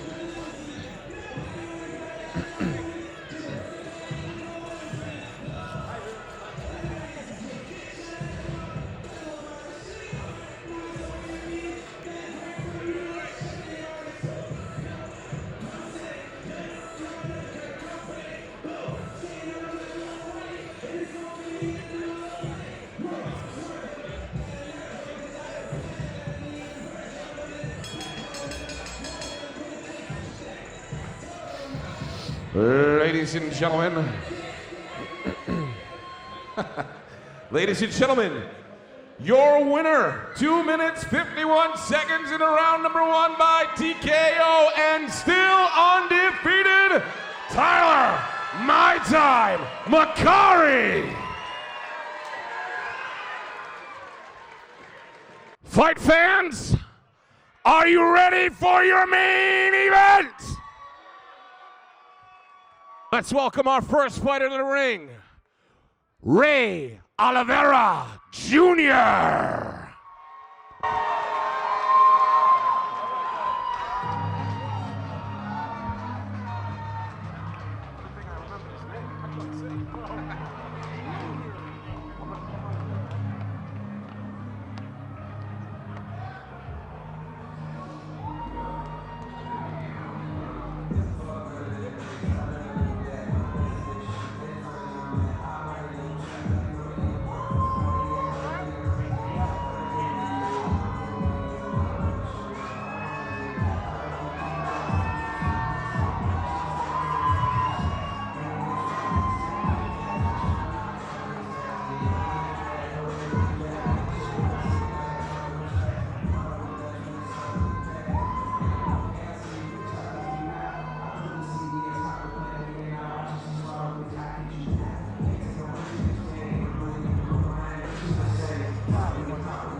And his opponent, making his way to the ring, Victor Reynoso. Welcome back to Boxing TV. Michael Parenti and Mariano Agami bringing you the main event here from the Park Theater in Cranston, Rhode Island, as CES presents Winter Brawl. And you just saw Ray Olivera Jr. make his way to the ring, and now here comes his opponent, undefeated Victor Reynoso. 11-0, 7 of those wins by knockout. Reynoso trying to stay busy in 2026. As you take a quick look at the tail of the tape here, Reynoso last fought in May, had a unanimous decision win over Chris Puryear at Foxwoods, trying to get that record to 12-0. And Mariano, you spoke to Victor coming into this fight. Very distinct game plan for 2026. He wants to knock out everybody in front of him. Absolutely. Very emotional, Victor Reynoso, leading up to this fight. I think there's a lot riding on this fight for both men, which makes it a very compelling fight. I think we're going to get a really great main event tonight because of that. I see this fight being very even over the course of 6 rounds. Ray Olivera coming off a loss in February to Mike Fontanez at Mohegan Sun. He got stopped in the last round, but a very competitive fight. That was Olivera's first fight in almost 3 years. He came back to boxing. He took that fight under the tutelage of Big Six Boxing in Rhode Island, but now he is reunited with his father, Sucre Ray Olivera, the legendary, iconic New England fighter. And Mike, Mariano, you understand this and you've seen this in the past with father-son relationships. Yes. Sometimes the father can bring out the best in his son, the fighter, and I think for Ray Olivera, this may be the best we see him, even at 35, having his father in his corner. Yeah, Mike, you make a good point. We've seen it work and we've seen it not work, including last weekend when Teofimo Lopez fought against Shakur Stevenson, and his father really didn't have enough, direct instructions for him. Didn't really do his son any good there. But then we've seen it many times where it works, like Devin Haney's a good example, and Bill Haney as his father, who knows how to give him good strategic advice and isn't afraid to bring others into the mix to help with that. We'll see if that dynamic works in Olivera's favor or if Reynoso will keep that perfect record intact. We're about to get ready to go. Let's send it up to our ring announcer, Adam Palazzo. This event is sanctioned by the Rhode Island Department of Business Regulation, Division of Gaming and Athletics. Beth Dwyer, Director. Pamela Toro and Administrative and Legal Support Services Administrator. Christina Sabayas, Gaming and Athletics Administrator. Brian Kutu, Gaming and Athletics Assistant Administrator. Referees tonight are Eddie Claudio and Joey Lupino. Judges Kenneth Ezzo, Robert Paolino, Joseph Apis, and Eddie Scunzio. And your doctors ringside are Dr. Peter de Blasio and Dr. David Carpentier. Ladies and gentlemen, this is your main event. 6 rounds in the super welterweight division. Introducing first, fighting out of the blue corner, wearing the black trunks. He weighed in at 150 pounds. His pro record, 10 wins, 4 losses, with 2 big victories coming by way of knockout. Hailing from the whaling city of New Bedford, Massachusetts. Ladies and gentlemen, Prince Ray Olivera Jr.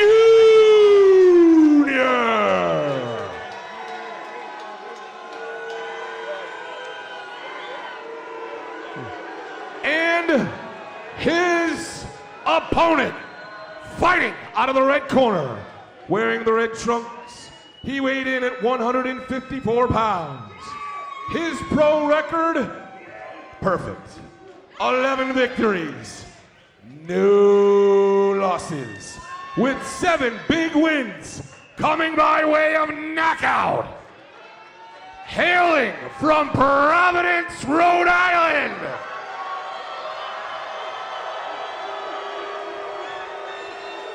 ladies and gentlemen, Victor Reynoso.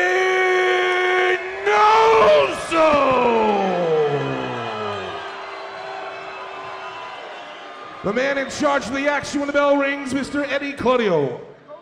Join us. Okay, gentlemen, waistband and healing up is good. I explain the rules in the dressing room, give you a good clean fight. Protect yourself at all times. Want to touch up now. See you at the bell. Very spirited crowd here at the Park Theater. You can definitely sense the battle lines are drawn between the Olivera camp and the Reynoso camp, as both fighters bringing a contingent of fans to this arena here at the Park Theater in Cranston, Rhode Island. And here we go for our main event. Victor Reynoso in the red trunks taking on Ray Olivera Jr. in the black. Michael Parenti and Mariano Agami bringing you the action. Thank you for joining us tonight on Boxing TV. This is your main event, 6 rounds in the super welterweight division. Big fight for both guys, Mariano. Yeah, and as you can see here, Ray Olivera with coming out swinging, right, putting pressure on Reynoso, looking to get the Dominican on the back foot. We talk so much about the fighters, but we don't often talk about the trainers or the gyms they fight out of. Of course, Ray Olivera under the tutelage of his father, Suco Ray Olivera. Victor Reynoso training out of Peter Grundy's gym in Central Falls, Rhode Island under the great Peter Grundy. A lot of wisdom between the two sides. Yeah, Reynoso referred to Peter Grundy as the Irish Mr. Miyagi for him. This one, of course, scheduled for 6. And Mike, just a quick fact here. Victor Reynoso is the 3rd college graduate that we have on this card, including Mike Mccari and Tom Jones. And why is that relevant? Usually the smarter fighter tends to win the fight. Not to say that Victor is smarter than Ray here. Ray has lots of boxing knowledge. Olivera has always had a very strong boxing IQ, and not just from the tutelage gained from his father, but a lot of experience in the ring, as you mentioned. Had a really good stretch in 2016-2017. He beat Andy Gonzalez from Worcester, who was 3-0 at the time. Beat Jose Carlos Rivera, who was 2-0. Then had a big win over David Wilson in 2017. Went on a really nice run there. And also has some notable losses against Casey Streeter, who just signed with Zuffa Boxing, Edwin Soto from New Haven, Connecticut. So he's been in against the best in New England during that time frame. When you think about it, between 2016-2019, Ray was really fighting some of the best in the region. Yeah, and you know, Mike, Ray was explaining to me why he left the sport in 2021 for 4 years. And it wasn't that he fell out of love with the game, but it sounds like he was having a hard time getting opponents to face him. So there was a lot of starts and stops where he would, sacrifice weeks, get ready for a fight, do all the press, and then the fight would fall through. Yeah. That eventually he said, this is just not worth it. I'm not able to show my family what I'm getting out of this after, depriving them of my time for so long. But, like you were saying earlier, the boxing is an addictive sport for all of us, and he just couldn't stay away. It's the side of the game that a lot of fans don't see, the preparation and training, like you said, only to have a fight fall through. A lot of money and time that goes into that fight camp. Yeah, it's devastating. Final 15 seconds of round one. A good opening round for both fighters. Definitely it looks like we're in store for a good one here as long as this one lasts. Reynoso in the red trunks, Olivera in the black. Nice right hand there by Reynoso. Probably the best shot he's landed this whole fight. And there is the bell. Good feeling out round for both sides, but a lot of action on both sides as well. February 28th for Road Wars 5. We take a look here at some of the action in round one. As you mentioned, Olivera really coming forward, more aggressive than we're used to seeing him at times, and perhaps that's the change in game plan with his father in his corner to tell him to come out and be aggressive early on. Yeah. Road Wars 5. Victor Reynoso told me that he wanted to, in this fight, he didn't want to engage as much. He wanted to keep it at a distance and be smart about it. But as you can see here, Ray Olivera might have read that and decided, I'm going to put pressure on him. The thing about Victor Reynoso is that he does like to engage. We saw that fight against Jalen Renaud just a year ago.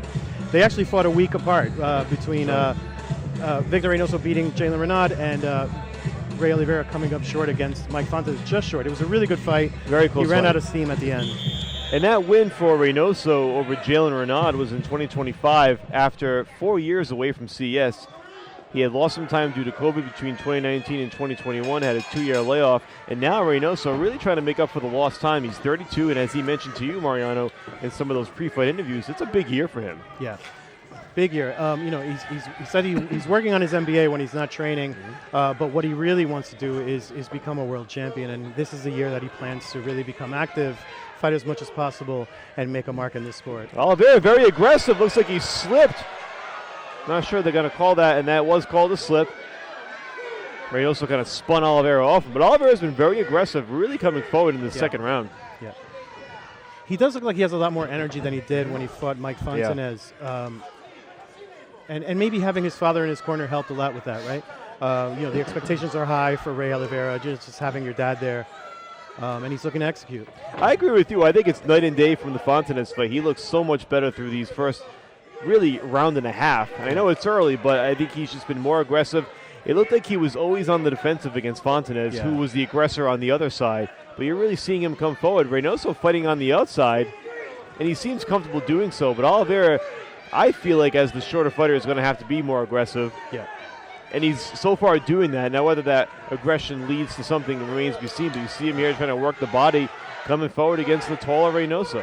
And, against Fontanez, Olivera was getting rid of 4 years' worth of rust because it's not the same to train in a gym. Even if you're sparring, it's just not the same as in a fight. So with that out of the way, now we're seeing what he can do against another fighter who also, hasn't been as active as he'd like to be.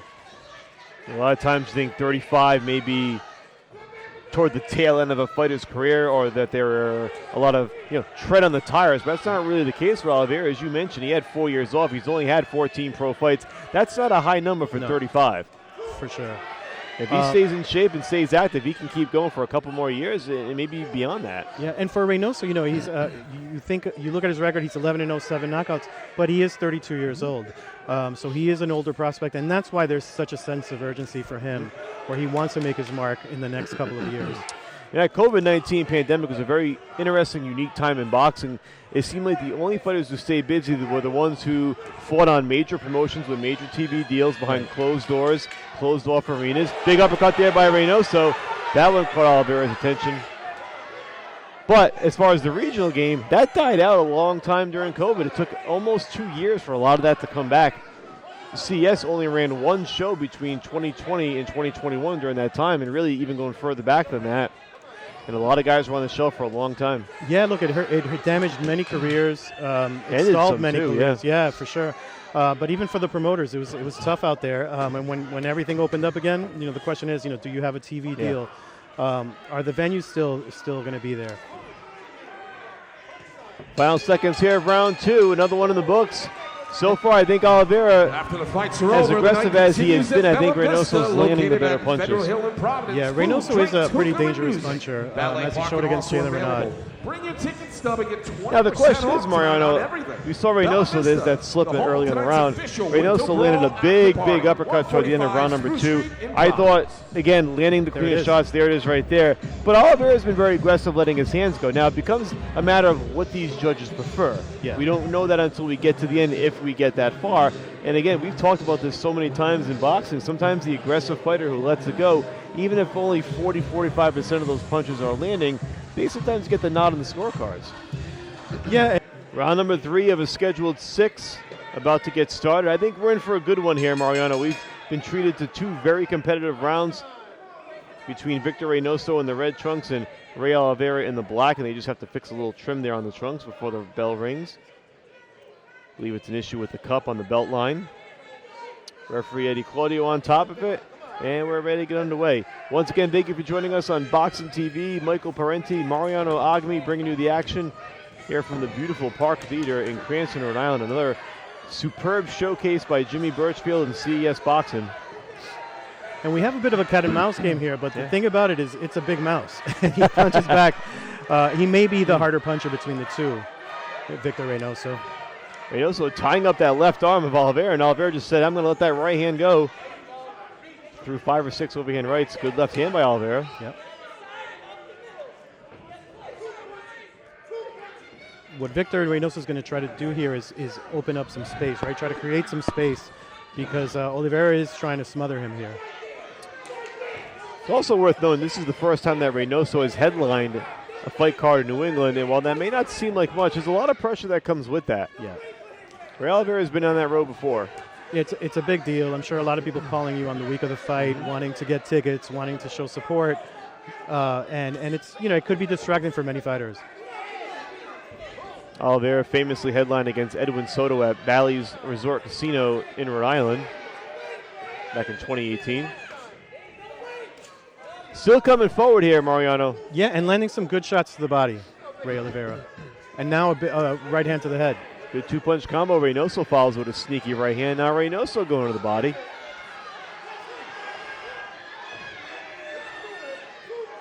.90 seconds to go in round number 3. Good Nice right hand. right hand again. And Now the answer from Reynoso. Yeah, every time Olivera lands, Reynoso does answer. Good right hand there by Reynoso.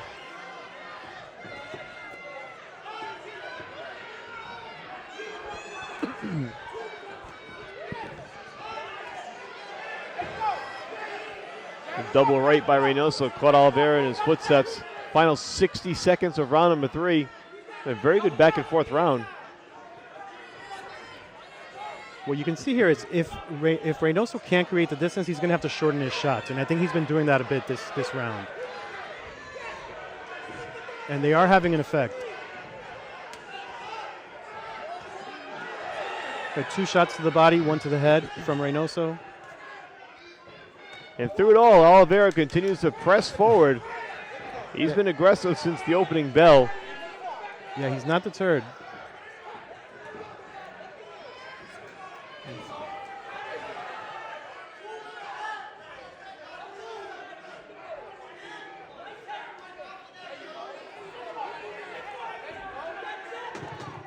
And Reynoso doing a lot of circling around the ring, so he better be in good shape, right, to be able to withstand all this pressure.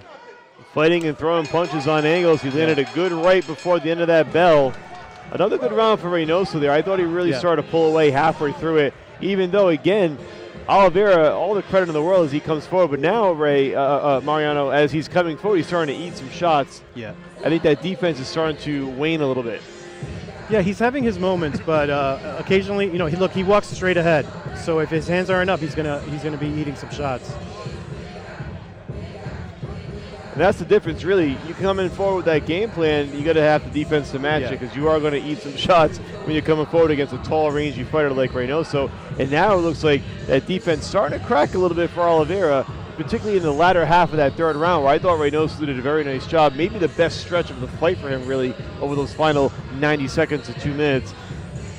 Big round here for Olivera coming up now. This is the 4th round out of a scheduled 6. You're starting to get into you're at the halfway point now, and you're getting into the second half of the fight. This is a very big round, I think, for Olivera to come out. Try to get this one on the cards to keep yourself within striking distance. Yeah, what Olivera has to do is apply intelligent pressure, right, where he's parrying some of Victor's shots, or he's using his elbows to kind of catch some of them and then counter off of that. Not just walking straight ahead and lowering his guard. You definitely don't want to be following around the bigger puncher unless you're doing it in a very specific way at angles and landing some counter shots. Reynoso's had better movement in this fight and better footwork. Yeah. Olivera, however, keeps pushing forward, working the body on Reynoso. And Reynoso looking for openings. You can see here, true to his word, he's trying not to just go into an all-out war, but he's landing some nice shots whenever he gets the opportunity. You know, Olivera has not been a big puncher in his career. He has 10 wins, only 2 by knockout. So perhaps that's part of the game plan for Reynoso as he eats an overhand right there, is not to say that he doesn't respect Olivera's power, but he's willing to go in there and exchange. Yeah. He's willing to let Olivera come forward, not feeling that same pressure. If he was against a fighter that was 10-0 at 9 knockouts, I think he may be more reluctant or less reluctant to do so. Yeah, agreed. Minute and a half to go in round 4. Nice right uppercut from Olivera. Good job there by Olivera. These two have fought in a phone booth for most of this fight. Good right by Reynoso. Just trading leather in this 4th round. It's been a very exciting fight, as good as advertised. Reynoso trying to establish that jab. Also a good distance finder. It's a very good way to thwart your opponent's attempt. When you got an opponent that keeps coming forward like Olivera, sometimes a good stiff jab can stop him in his tracks. That's right, and disrupt his timing as he's walking in.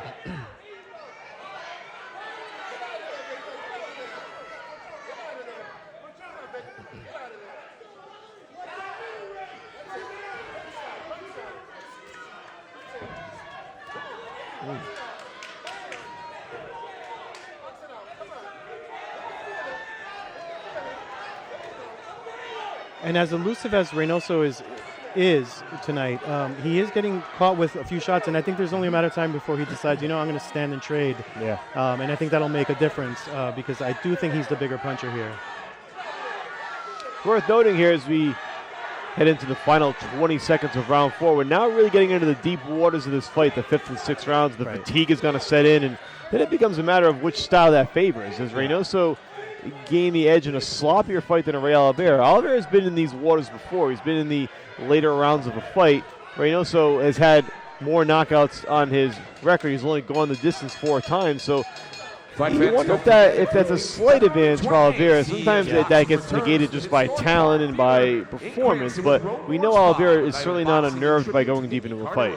Definitely, and you know what? Part of this is going to come down to who's in better condition, because Reynoso is expending a lot of energy getting away from Olivera, and Olivera is putting a lot of pressure in.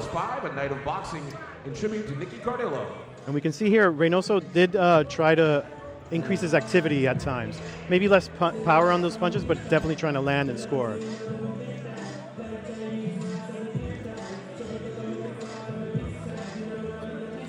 Also in Olivera's corner, Scott Sullivan, a former pro from New Bedford as well.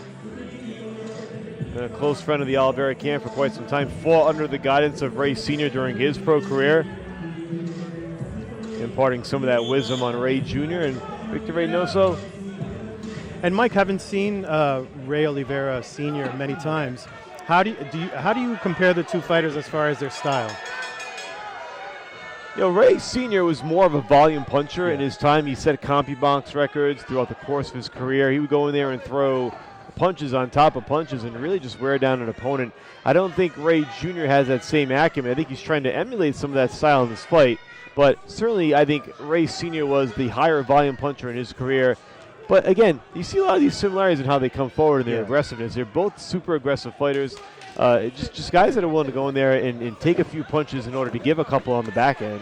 And that's really been kind of the Olivera style in their entire careers. And as you were talking about volume, I'm remembering Ray Olivera's fights against Zach Padilla, where they each landed an average of over 100 punches each in a round. Incredible. And that happened over the course of 12 rounds for a world title. And that's not output you see these days. No, not at all. A lot of fighters now more methodical, trying to reserve their punches. Reynoso trying to let his hands go here in round 5. And you mentioned that transition in round 4 as well, where it seems like Reynoso trying to emphasize more volume over the power, perhaps. Yeah, that's right. And you can see that he's jabbing to the body, right to the stomach of Olivera, trying to slow him down. There he goes again. So he's hoping that pays dividends later in the fight as Olivera starts to tire. I do think Reynoso at some point will be willing to exchange with Olivera. Again, Olivera is not a big power puncher. He's a good volume puncher, too. Right. Only 2 knockouts on his resume. Is Reynoso willing to get into an exchange and trade blows at some point in this fight with an opportunity to possibly close out the show on his end? Big uppercut there. Uppercut there. And left hook. Now Reynoso again letting his hands go in round 5, picking up the pace in the later rounds. That's where that cardio comes in. Yep. 1 minute to go. Once again, Michael Parenti, Mariano Agmi bringing you the action here on Boxing TV. Victor Reynoso in the red trunks, putting his perfect record on the line with a big uppercut there against Ray Olivera in the black trunks. A very good fight, Mariano. Yeah, and Mike, Victor is starting to land that uppercut regularly. It could be a big factor later in the fight. And here goes a big right hand from Olivera. Every time we say Reynoso may be pulling away, Olivera comes back, comes forward, and lands. He reminds us he's still here. Still very much in this fight. And still 30 seconds in this round, which is plenty of time to do something to possibly steal it for either side. And Olivera looking very determined tonight, really pushing forward, not taking no for an answer here. Certainly been more aggressive in this fight than he was last time we saw him against Fontanez. And again, as you mentioned, there was a lot of ring rust too in that fight. Yeah. Now that Ray's had the benefit of a much more close connected camps, less time between fights. Well, the cardio is certainly there where it wasn't in that last fight. Good finish there for Reynoso in round number 5, and it feels like Reynoso is starting to take a little bit more control of this fight here in the later rounds. Yeah, it's a real battle of wills. As they get tired, it's going to become more and more of a battle of wills. Let's see who wants it more. Well, we're going to find out as we go into round number 6, the 6th and final round of this super welterweight main event here at the Park Theater in Cranston, Rhode Island. Winter Brawl presented by CES Boxing, another great fight card by promoter Jimmy Birchfield. And you're seeing right now 2 very good New England prospects. Ray Olivera Jr., 10-4, 2 knockouts on his record against Victor Reynoso, who has that perfect 11-0 record with 7 knockouts. Reynoso perhaps on the way to keeping that record intact and getting to 12-0. He's trying to climb that ladder in 2026, as you mentioned. You had spoken to him several times before the fight. Talked about what a big year it is for him and what he's looking to accomplish in 2026. And this is really the first step. If he gets through this one, potential for some bigger fights down the road. Big time, big time. This is the 6th and final round. Here we go. Ray Olivera in the black trunks, Victor Reynoso in the red. 3 more minutes separating one of these fighters from a victory, perhaps. And let's see if one of them can make it clear as we head to the end of the fight. A 6th round can be a great way to put a punctuation mark on your performance, and certainly both sides could use it. Yeah, you don't want to leave it up to the judges here. I think it's always safe to come into that mentality that you need the round. Yeah. Not to be reckless, but to go in there and fight like you need it. Yep. Punctuate it, right? And Olivera fighting like he needs it. He's coming forward as he's done through the first 5 rounds. And here comes Reynoso. Reynoso been very effective over the last 2 rounds with that jab as well, using that lead left hand to follow up with that overhand right. There it is again. This fight is definitely living up to the hype. There's a lot of back and forth here. And this is what you get when you get 2 evenly matched regional fighters who've seen each other fight before, who've seen each other fight in person, who've been on the same fight card perhaps too at times. And they get in there and sometimes they cross-train through the years and they work with the same opponents, same common opponents over the course of their careers. And a lot of times you get those kind of fights and they turn out to be what you're seeing in the ring here tonight. Evenly matched, back and forth. Neither side really grabbing momentum for too long in this fight. And for Reynoso, what an experience, right? To watch Ray Olivera in main events when you're an amateur fighter, and then to actually face the guy. They're not that far apart in age, but they are far apart as far as experience. No, it's very interesting. Not even that far apart in number of fights either. Yeah. They're very closely connected in that respect, but again, have had different career paths. Yeah. Reynoso really trying to move forward with his career, and you wonder what a win or loss could do for either side. I think it could really be a springboard for either fighter. Yeah. But they got to get through these final 59 seconds. Alvarado landing some shots here, but there's really not much steam behind these punches here as the fatigue is really setting in. Alvarado looking a little bit more flat-footed than he did in the earlier rounds.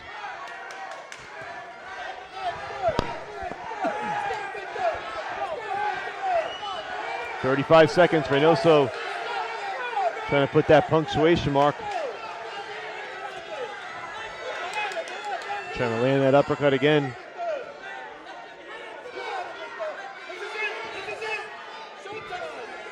And win or lose, Olivera definitely made himself proud tonight. For himself, for his family. He's doing a great job. You know, he's still in the fight. He's still trying to win it. He just landed a nice sneaky uppercut. I think Ray's been great in this fight, fearless. He's come forward all night. He's taken everything that Reynoso has had to throw at him, and he's still going. And, you know, and he's taking chances just like he did there. He got caught, but he's taking chances. Willing to take that risk, and will it pay off in the end? We'll find out soon on the scorecards. But a very entertaining 6 rounds between Victor Reynoso and Ray Olivera Jr. Wow, what a fight. Yeah. Great fight. The night definitely delivered. Take a look here at some of the replay action from round number 6. Both fighters going back and forth over those final 3 minutes. Very close round again, and there were a few that were like that in this fight that were very tough to score, where 1 or 2 punches, 1 or 2 clean shots could make the difference on the scorecards. And again, it always comes down to judges' preferences. Yeah. And we're going to find out real soon how this one went. But a very entertaining bout in the main event. Victor Reynoso and Ray Olivera Jr. putting each other to the test in this fight. I think a test that both fighters needed, and certainly Reynoso at 32 years of age trying to move forward in his career. Ray Olivera trying to make one last run in his career after coming back from a 4-year layoff. So 2 different fighters on different career paths with one common goal in the ring tonight, and it produced an excellent fight to kick off our 2026 season. We're going to find out who won this one. Let's send it up to our ring announcer, Adam Palazzo, who has the scorecard.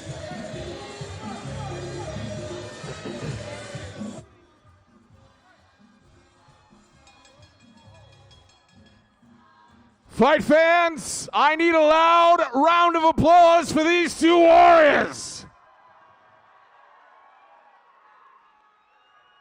After 6 tough rounds, we go to the scorecards. Judge Scunzio scored the fight 59-55. Judge Ezzo and Judge Paulino scored the fight 60-54 for your winner by unanimous decision and still undefeated, Victor Reynoso.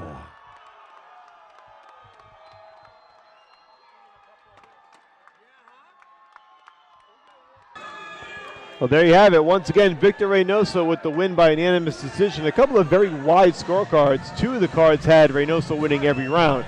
Now you can make a case for a lot of those rounds. Also make the case that even at 60-54, the fight was a lot closer than it appeared on paper. Yeah, you know, Mike, I wasn't expecting a shutout like that for 2 of the judges, but, you know, sometimes rounds can be very competitive and the same guy keeps winning them, and that might be the case here. Because, you know, Ray Olivera expended a lot of energy, really tried to push the fight, but Reynoso was landing a lot of the harder shots, maybe a little bit sharper. And I agree with the eventual outcome. Victor Reynoso, I think, no question, won this fight, deservedly getting win number 12. And it was a good game plan for Ray Olivera to come forward and apply the pressure. You can't win the fight backpedaling, but Reynoso did a great job counter-punching throughout the night. And I thought, again, as he mentioned, this was definitely the toughest test of his career because he had somebody that came at him for 6 entire rounds, and he had to weather that storm and find a way to adjust to the game plan. Yeah, look, it was a test of Victor Reynoso's conditioning. He passed that test. I thought maybe eventually he would start to really get to Olivera, but he won a decisive decision tonight, and I think Olivera will get another opportunity because he represented himself really well. And even Reynoso said, I'm surprised he ate some of those shots. I thought it'd be a quick night, but it wasn't. It's hard to get a guy out there like Ray Olivera. He's a veteran fighter. He's someone that doesn't get stopped often. Again, not a big puncher, but he's a volume puncher, kind of like his father was in the ring. So it was a very entertaining fight. Victor Reynoso, deservedly the winner to get this one, to get to 12-0. And now, again, we start thinking about 2026 and what that looks like for Victor. But beyond that, so many stars on this card tonight as we wrap up things here. Tyler Mccari, Doug Maroquin, Kevin Moika, all remaining undefeated. Who from that bunch impressed you the most tonight? Well, it's a tough one because we had some great fights that we expected to be good fights, and then we had some young stars who were expected to really shine, and so we got a little bit of we got these explosive knockouts that we thought were going to happen.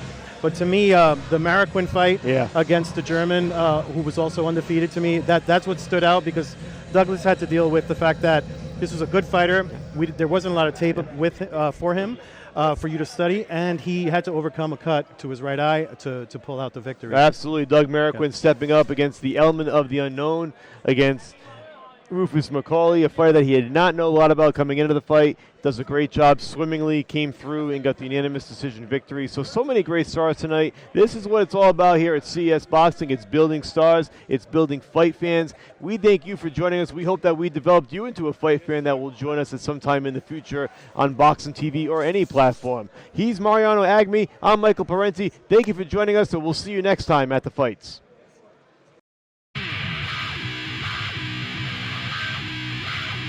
My heart's racing and I'm ready. I'm throwing my fist cause my pace will leave you sweaty. And knowing you miss, my knots cut like a machete. It's blowing a kiss, your rock seeing all confetti in your vision and ish. Your lips swelling and they're bleeding. You never felt defeating as I wanted to shout to please the demon I'm beating. He's always